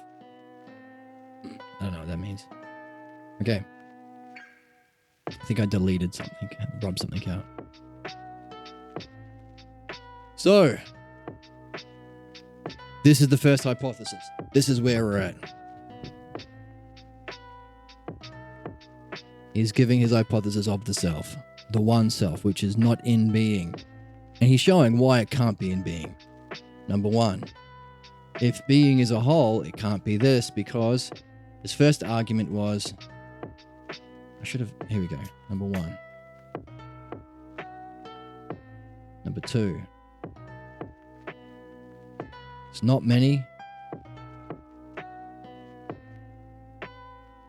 If it were a whole or parts, it would be many. Therefore, the one self is not a whole nor parts. I think I deleted something here.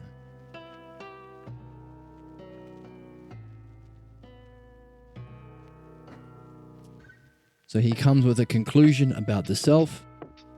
He argues about the one and he applies it to the self. Therefore, the self can't be a whole or have parts. Number 2. If it has no parts, then it have no beginning or middle and end. That makes sense because these are parts. By the way, the beginning and end are limits to something. And the self has no beginning or middle, no beginning or end, because we have made a conclusion about the self already that it can't have parts. Therefore, the one is unlimited. Makes a conclusion about the self and applies it to the one this time.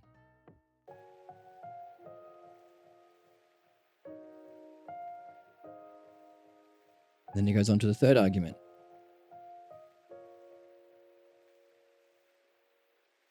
He goes through circular and straight to form a shape. The circular is that which has limits and a middle. The straight is where the middle is in between the extremes. We said that one doesn't have parts, therefore it's neither straight nor round. We don't know what is meant by it. Perhaps the one. Could be the one or the self. It wasn't clear in the text. Now we're up to number 4. It can't exist in any way because it's not in itself or in another. It can't be contained because it would be circularly comprehended, and we've already said that the one is partless, so it can't participate in the circle. We've already said that also self is not in itself either, because that makes 2 things, and we've already said the container and the contained. So self is not 2. We've already said that self is 1. Therefore, our conclusion, we're learning something about the self, that it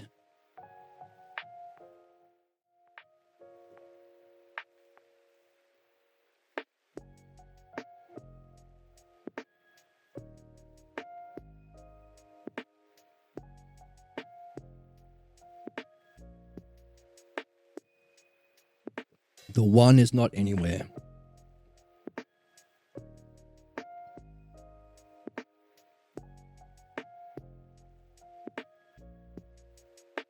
The one is not anywhere. Conclusion. What happened? Used his understanding from his dialectics on these key terms in itself, in another, existence, part, one, saw how they can relate to other, maybe not self terms, but high ideas like circle. And he brought with him his conclusions that he's already made about the self. We've already agreed that it can't be 2, the self. We've already agreed that the self is partless, or the one self is partless. So he starts with the self, and he makes a conclusion about the one. Cool. We're using one to understand the other. Understand the one, apply it to the self. Understand what must be true of the self. Self can't be another because self is itself, so it can't be 2 selves because that's not one self. It can't be in itself because, hey, you can't be in yourself because then that would be a self that you're in as a different thing than you. So it doesn't make sense to say that self is 2. And if we're saying the self applies to the one, the kind of one we're talking about mustn't be 2 in that way as well. Conclusion about the self applied to the one. Or vice versa. Conclusion about... this is the Balboa translation. You can type in BALBOA to archive.org and you'll find they have a great number of translations. In fact, what I might do is when I throw these up on YouTube, I might send a link. Yes, Balboa. Yeah, they're fantastic. I'll send a link. I'll put a link under the YouTube videos as well. Hopefully I'll get them up today. But I was supposed to be editing today, but I can't stop reading this book. It's so good.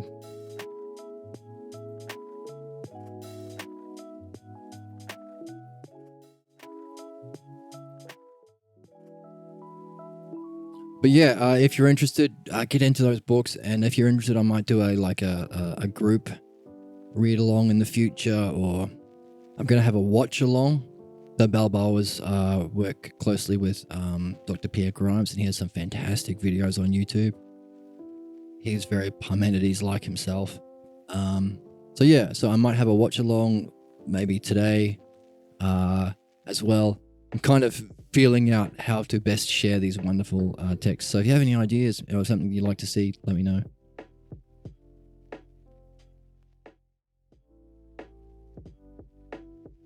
Observe then, argument 5. It has to be understood in such a way as this. Then, it is either stationary or being moved. Why then could it not?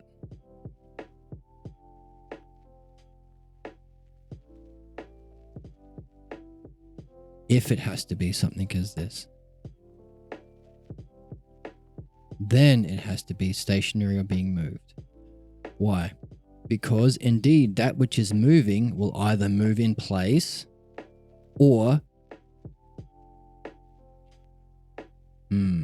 I think the word is neither here. Let me quickly check if this is neither. It would make more sense that if it is understood in this way, it is neither remaining stationary nor being moved. But that makes more sense to me. But let me pull up here.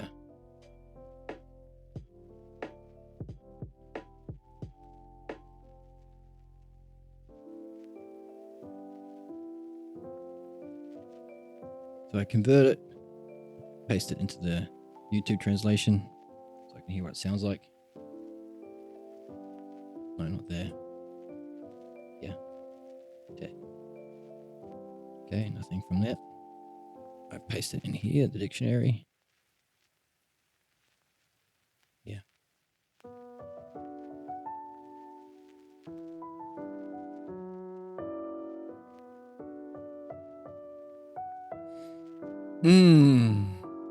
Both.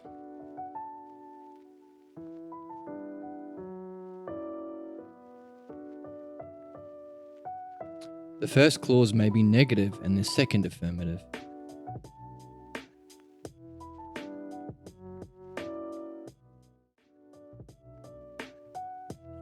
Yes, the Noetic Society place, that's right. So let's plot the text again.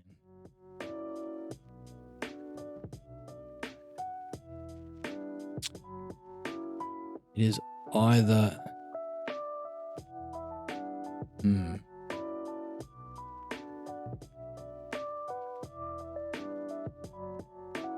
Yeah, so this is interesting. It could be the positive or the negative, apparently, which is confusing. Let's find what this other dictionary says.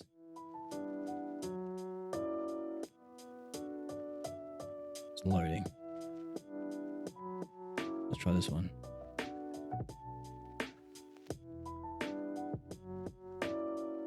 Woof. Connective, joining. Enumeration. Oh, goodness. So,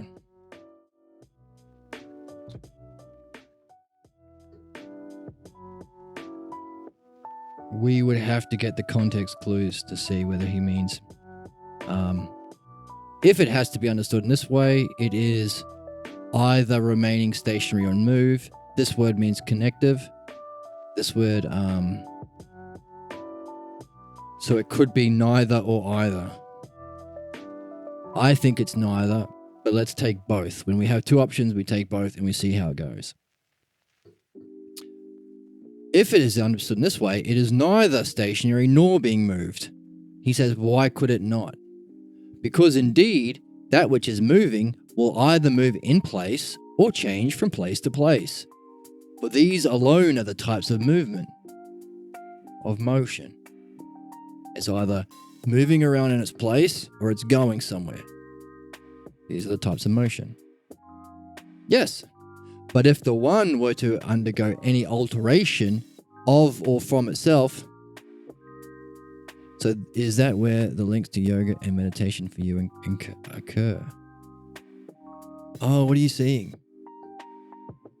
Oh, the motion in place, turning about on yourself, that kind of motion, is that what you mean?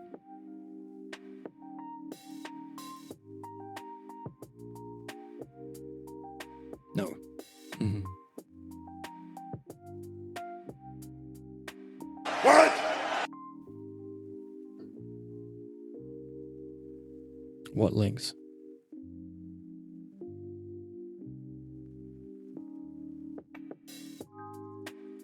Oh no, the Noetic Society. The nous that we talked about, the mind that can, through the logos and this reflection, awaken to the realm of being through usia, that can be called nous or the noetic cognitive function. So that's what noetic means. So it's not actually maybe that's the Noetic Sciences is probably the other thing. This is just the Noetic Society. So they're people who read this text, pretty much. They also, there's three basic things they engage in. They read these sorts of philosophical texts, Platonic texts, Plato, Plotinus, Damascus, Proclus, even Homer. There's lots of references to self and excellence and spiritual development in Homer's Iliad and the Odyssey. Next, they take that understanding of the logos and they recognize that you can also apply it to the counterattacks that we talked about, the blocks or limits that we have, much like how Parmenides was able to use his skill mastery of the logos to recognize Socrates' problem. In one of Socrates' books, he talks about being a midwife, a philosophical midwife. He can help people give birth to ideas. Now, of those ideas, there are bad ones. He calls them wind eggs. What? Which is, I think it's a fancy word for, well, you can guess what a wind egg is that you give. So, you can use the logos in a certain kind of way that Socrates did to help people remove their problems. So the logos can be applied to this, awakening the higher part of your own consciousness to experience consciousness itself, realm of being, and then the one self, which is beyond that, 2 levels of enlightenment. You can apply the logos to understanding your problems or your pathologos, your sick, unsuspected false beliefs. That's called philosophical midwifery. And in between the two, so it's a triad, we're looking for triads, dream analysis. You can apply the logos to the structure of dreams because the dreams are crafted in an equally masterful way and will give you information about both of those activities you're having in your life. It's like your guide or your daemon. So those are the 3 things that those guys do. And it's awesome. And one has been working with them for a long time to develop these translations as accurately as possible. And in a lot of cases, yes and no.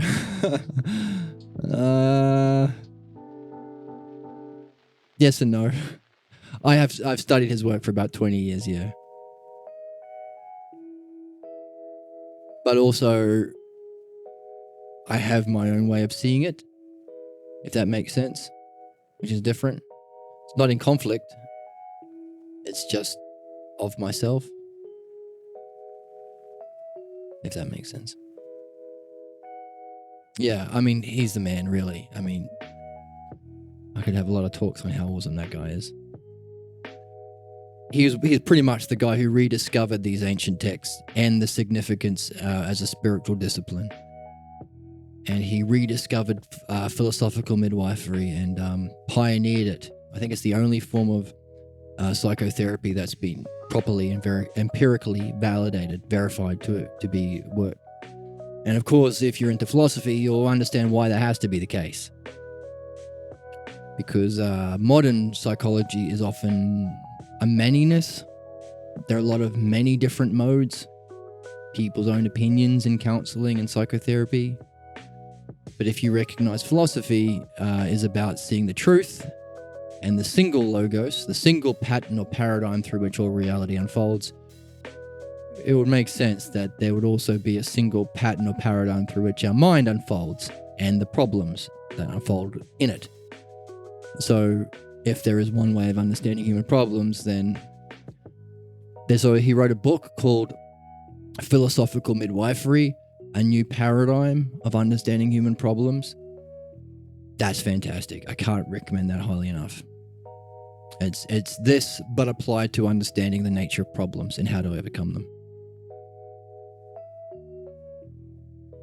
So our question is Parmenides using midwifery? Is he also removing Socrates' problem?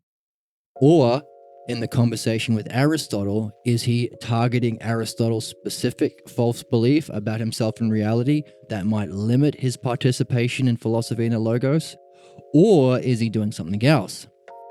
Is he ignoring his specific problem and just giving an outline of all of the possible levels so that we have a paradigm so we can use it in our own midwifery or our own leveling up ourselves or helping others, depending on what you want to do?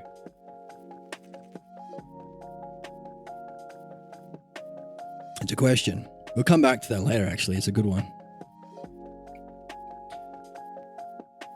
So if the one were to undergo any alteration, it's either going to be, if it's moving, it's either moving in place or going from place to place. If the one were to undergo any alteration of or from itself, it is impossible that it would remain one. Impossible. Accordingly, then, it will not be moved according to alteration. It has come to light that it will not. So, one type of motion is out. Can't be alteration. Right? That is moving in itself, alteration. So, in fact, maybe we don't have to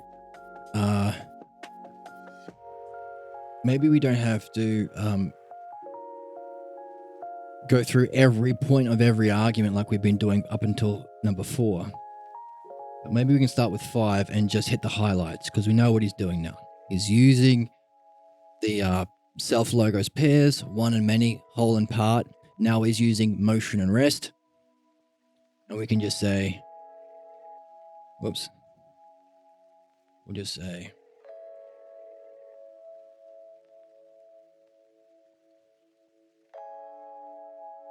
argument 5, he uses motion and rest, and he outlines his reasoning from motion and rest.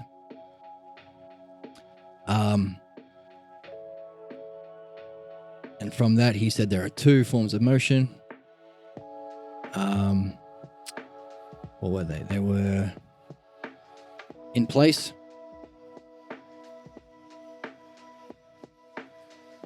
or place to place.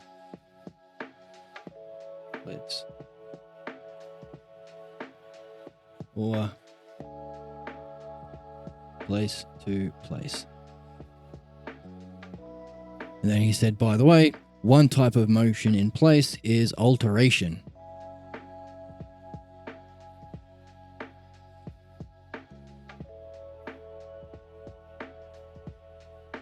And he said of alteration, it would not be one if it can change. And we got an agreement with that. So it can't be that kind of motion because we're after the one.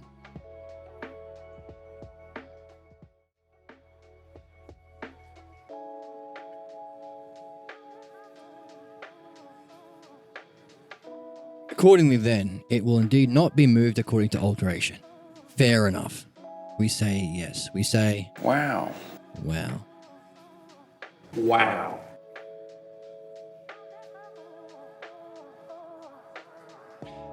It has come to light that it will not. Again, the metaphor. Oh, why is he talking about light all of a sudden? But will it be moved in place? Perhaps.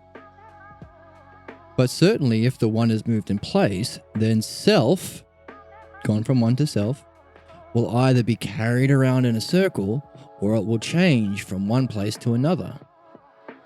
So it's either going around in a circle or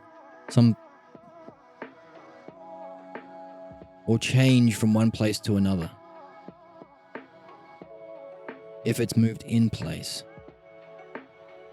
What does that mean? Doesn't make sense. He's talking about it being in place, but he's saying it will change from one place to another. So then, on the one hand, that which is being carried around in a circle must stand firm in the middle and have the other parts of itself carried around the middle. So it's rotating. But on the other hand, by what device would be fitting for that which has neither middle nor parts to be carried around in a circle about the middle? Not at all. So that's the other kind of moving in place.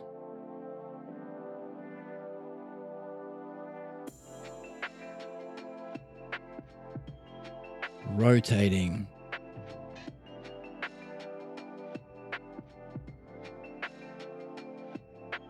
But it has no middle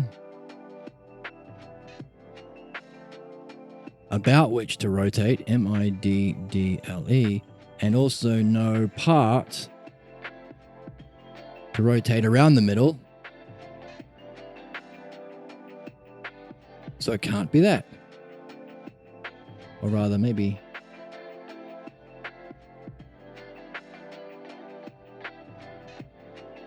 Give it X at the end. It can't be these kinds of motion. We're learning about the oneself. Keep that in mind, by the way. This is the self we're talking about here. It's you. You can't be moving. Why? If Parmenides' hypothesis is true, well, you can't be moving in place because you can't be changing because you can't be the one self if it's changing. You can't be rotating because that would mean you've got parts, you're not one, you're not the one self.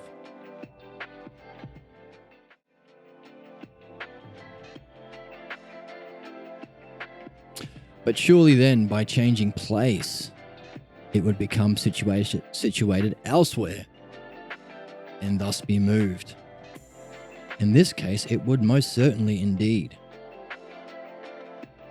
But is it not the case that it has been declared impossible, on the one hand, for self to be in anything? Remember, that was one of the self conclusions.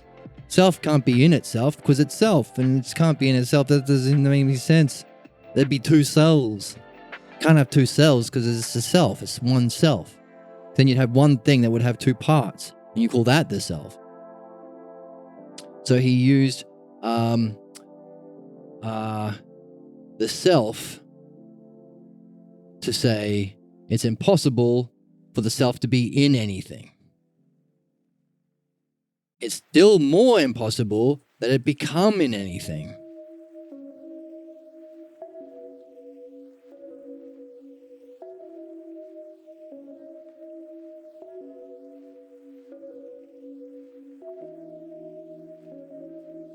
I do not grasp in what way you mean by this.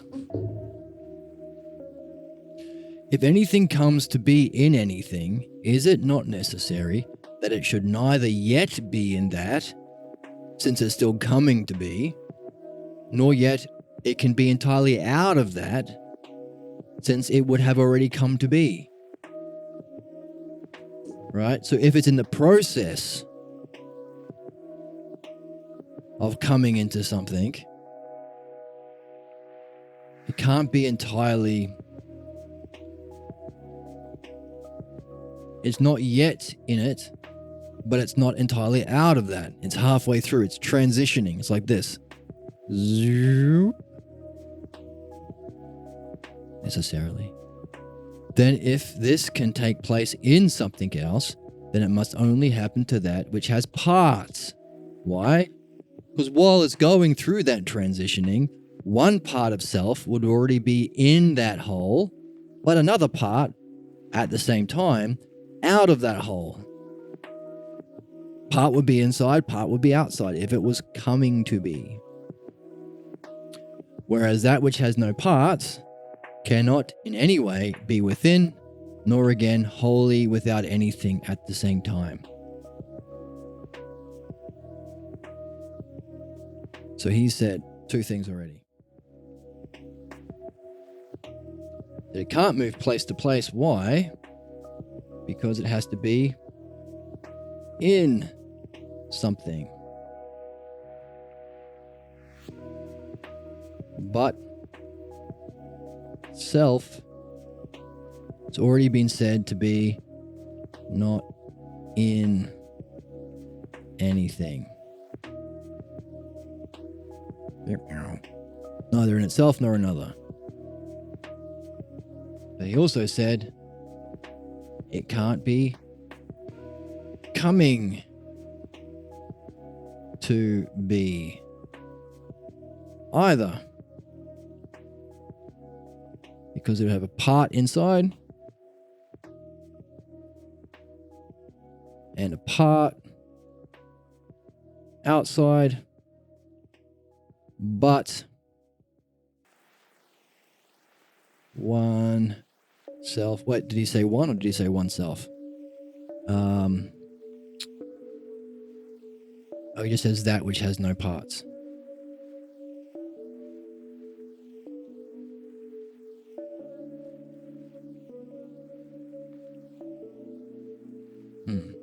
So I think he said, but the self. Oops. Yeah.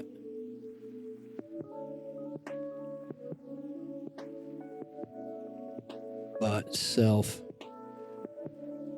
has no part. Has no parts.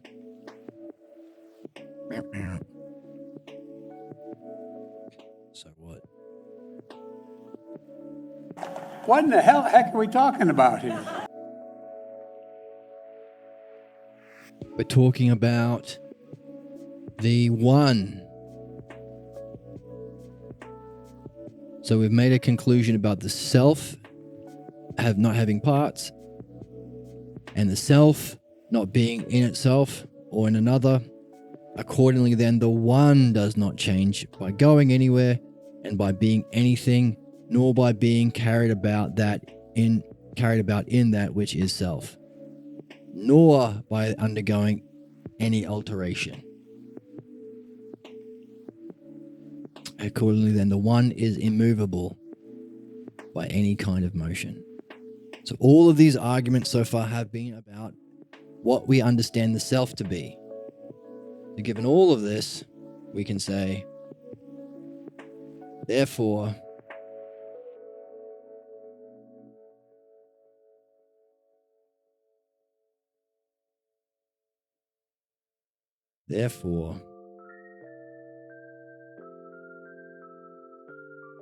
the one.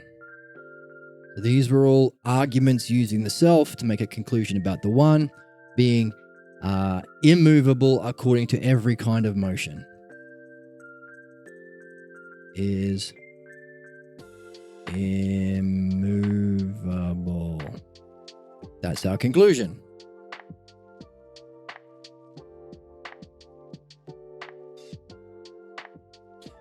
So, that's our fifth argument.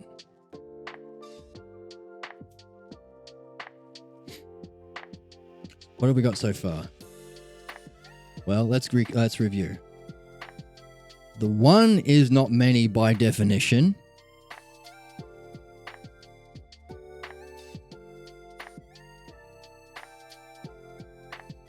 Therefore, the self is not part or a whole. He says, why? Well, because part is to do with a whole.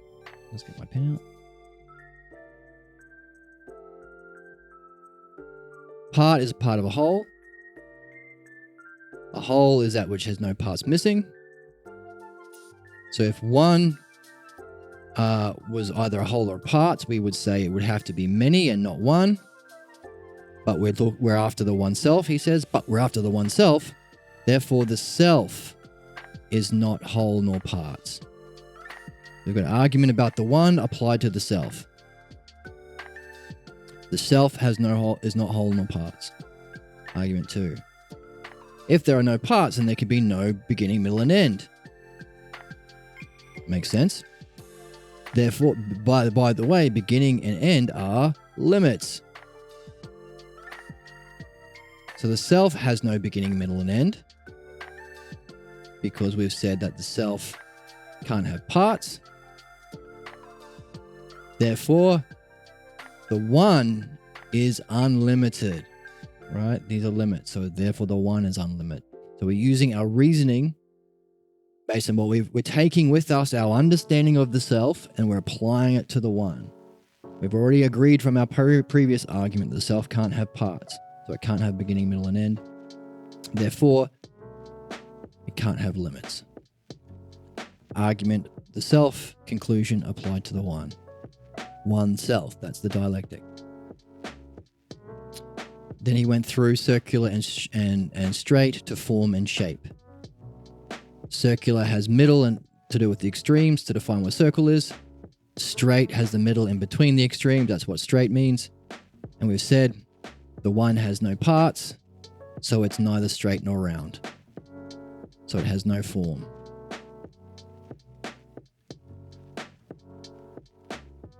No form.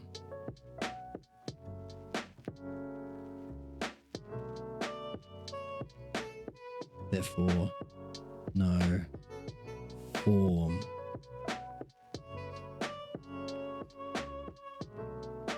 Argument 4. It cannot exist in any way, because if it exists, it has to be, by definition, whether it in the realm of being even, has to exist in the place of being, but it can't exist in itself nor in another. Why? Starts off with the conclusion. Aristotle doesn't see it yet, so now we've got to unpack it for him, which is kind of an interesting way of reasoning. It's kind of how Chris Rock tells his jokes when he does stand-up. He'll say the conclusion.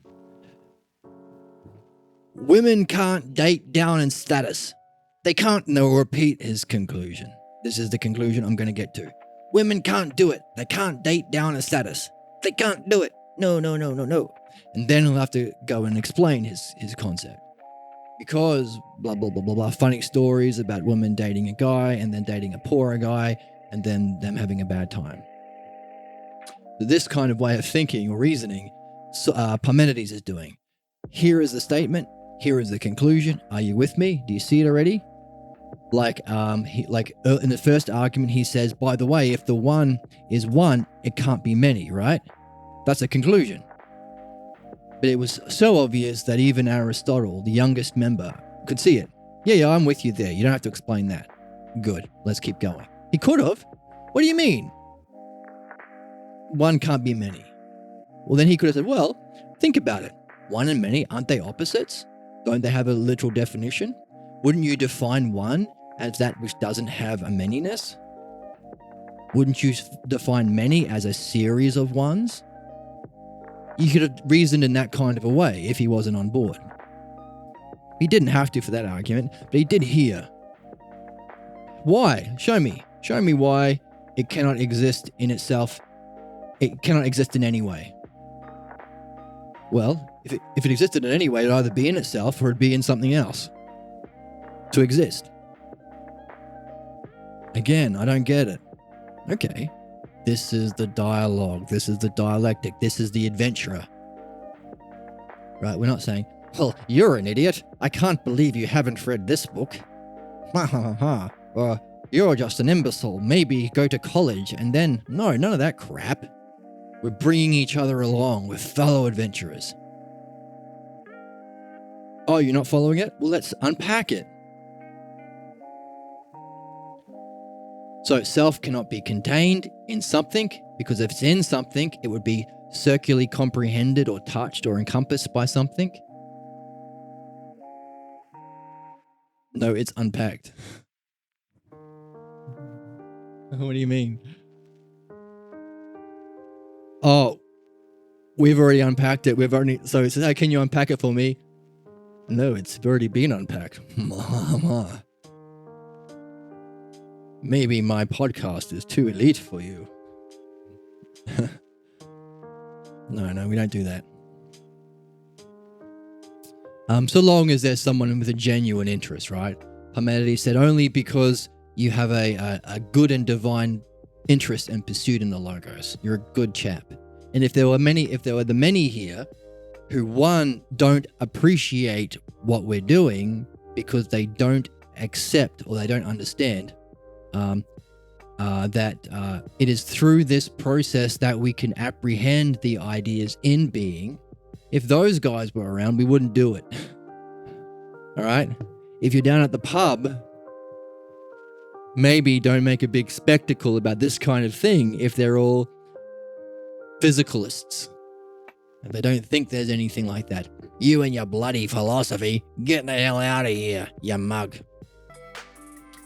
Here is Zeno saying, it would be improper for us to speak of matters such as these in the presence of many people, for the many are ignorant that without this discursive procession and wandering through all the beings, it will be impossible for our nous, noetic, to hold on to the truth.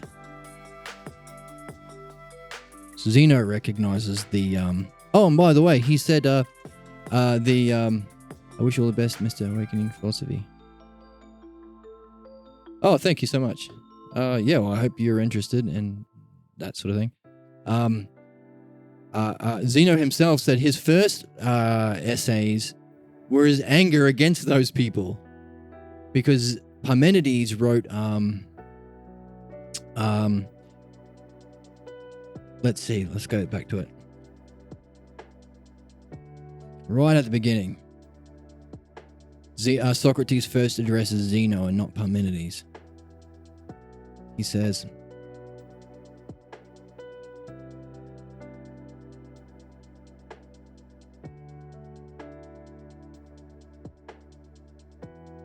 so his question is, how can it's impossible for the unlike and to be like and the like to be unlike. So how can you say that these beings that are many can be one? And he's saying, okay, let's go what he says.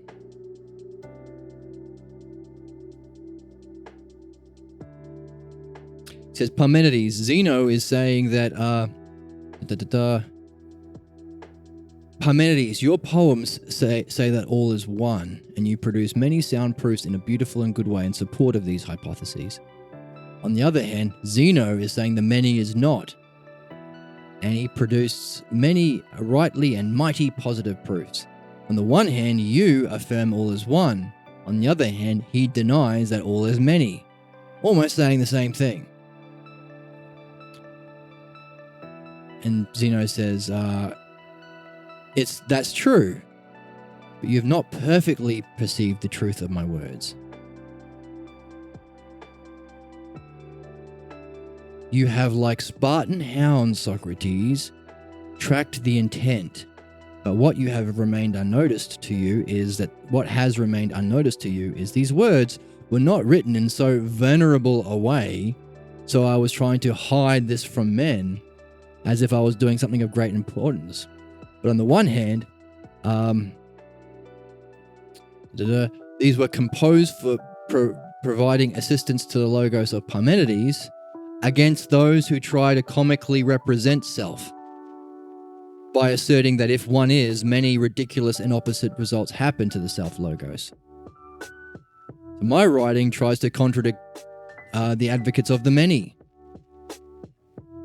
by showing even more absurd things happen.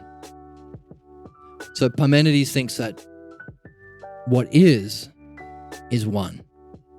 Ultimately, when you get to the end of our journey, our destiny of man to know the nature of reality and self, you'll find it actually is just one. It's one. Not just one, but it's one in the most profound way. People made fun of him. Oh, if it's one, then and if I eat a hamburger, then I don't stop eating and I'll eat my hand because it's just one. There's not a hamburger in my hand. If everything is one, then I can sleep with your wife because it's just one, right? But then he wanted to say, well, actually, there are even more absurd things that follow if you say that reality is actually many. But he said, look, what you missed, Socrates, that when I was writing in this way, I was young, and it was through a love of contention.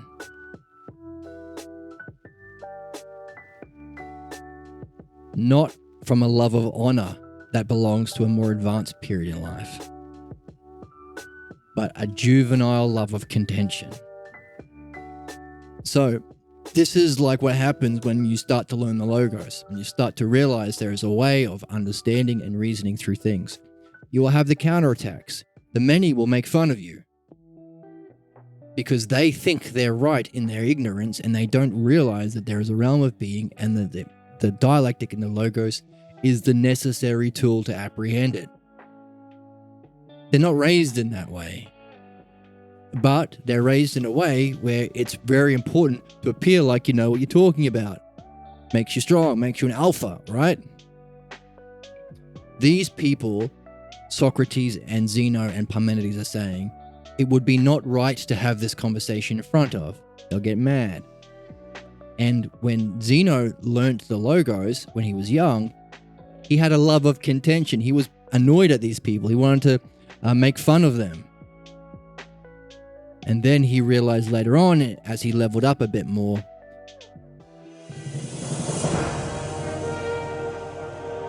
he should be using the logos for a love of honor, not a love of contention. Right? It's part of it. So, I don't know how we got onto that.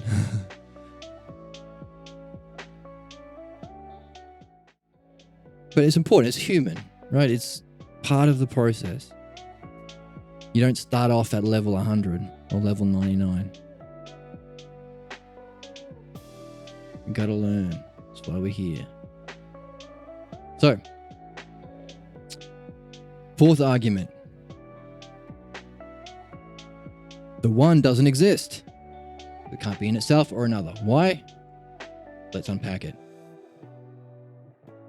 It can't be circularly comprehended in something else because we've said the one is partless and can't participate in the circle. Can't be in itself either because there's two things and we've said the self is not two. So therefore, these things we said about the self can't be two things. Therefore, the one is not anywhere. See how we did it? We used what we brought with us from our past three arguments, something about the self, to come to a new conclusion about it existing, to say it can't exist because it can't be anywhere, and we applied it to the one. So we're using what we understand already about one of the two things. At first it was the one, and we made a conclusion about the self. It can't be whole, can't have parts, because the one can't be many. And then we said the self can't be in itself or in another. So therefore, the one can't exist anywhere. Argument 5. So we're developing a set of descriptors or adjectives to understand the oneself. It is not part or not whole. It's not limited. It's unlimited. It has no form. It's not in anything. It doesn't exist. So we're developing a list. Notice how they're all negatives. I mean, unlimited is the only thing we've said that it is. But even then, it's kind of a negative, right? It's not limited. So we're developing a list of negatives to understand the oneself. Motion and rest. Two types of motion, in place or going from place to place. In place, you can't be changing, because you would no longer be one if you're changing from one to something else. You can't be rotating in place, because that would have a middle and parts going around in a circle. So we've already said that there's no middle and there's no parts. The self has no middle, the self has no parts. That was our previous conclusion. You can't be moving place to place, because to start off with, you'd have to be in something to begin with. You'd have to be in a place. And we've already said it can't be in anything. Self can't be in anything in itself or in another. Can't be going to another place, because coming to be requires there to be a part. You'd start off with a part outside, and then a part would move inside, and then a more part inside, but there'd always be a part inside and outside if it was in the process. So it can't be in a place, and it can't be coming to a place, because the self has no parts. Therefore, self can't change from one. Self can't have middle or parts. Self can't be in anything. Self can't have parts again. Therefore, everything we've concluded about the self that we've taken with us from our previous arguments, we can add to the one. The one is immovable. No, in other words, it has no motion. Another negative. So what do we know about the one self? Not a whole, not parts, not many. Number 2. No limits. No beginning, middle, or end. That's interesting. No end to the self. That's cool. No form. That's interesting. That means you can't see the self. Why are you looking with your eyes then? Wow. No shape. It doesn't exist. What? All that work we did about being? Why not? Because it can't be in something, or it can't be in itself or another. So it's not anywhere. Can't find it. Why are you looking? Why are you traveling to discover the self? I travel so I can discover the self. Where are you going? The one self is not anywhere. It's not whole. It's not part. It's not many. It's not limited. It's not shape. It's not singular. It's not straight. It's not form. It's not in itself. It's not in another. It does not exist in any way. It's not anywhere. It's not in motion. It's not rotating. It's not alterating in place. It's not moving in place, or it's not in a place and it's not going to a place. It's not in motion. We have a lovely list of negatives that we are so far applying to the one self in the first hypothesis, the philosophy of the self from Parmenides' self. Okay? If we're interested in knowing, number 1, the archetype or the model or paradigm for a dialectic is walking us through it. So we're developing as philosophers. Not only that, we're not getting the meta or the method, we're also getting the message. Hopefully we're learning about ourselves. Right? Is it good to know that you're not a whole, you're not a part, you're not in motion, you're not in rest? Well, we haven't gone rest yet. Maybe we're at rest. You don't have a shape. You don't have to worry about your big ears or your ugly nose, because the true self doesn't actually have a shape. It's beyond existence. Can't be in anything.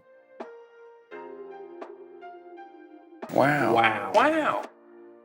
Wow. So we've got a nice list, and we've got a nice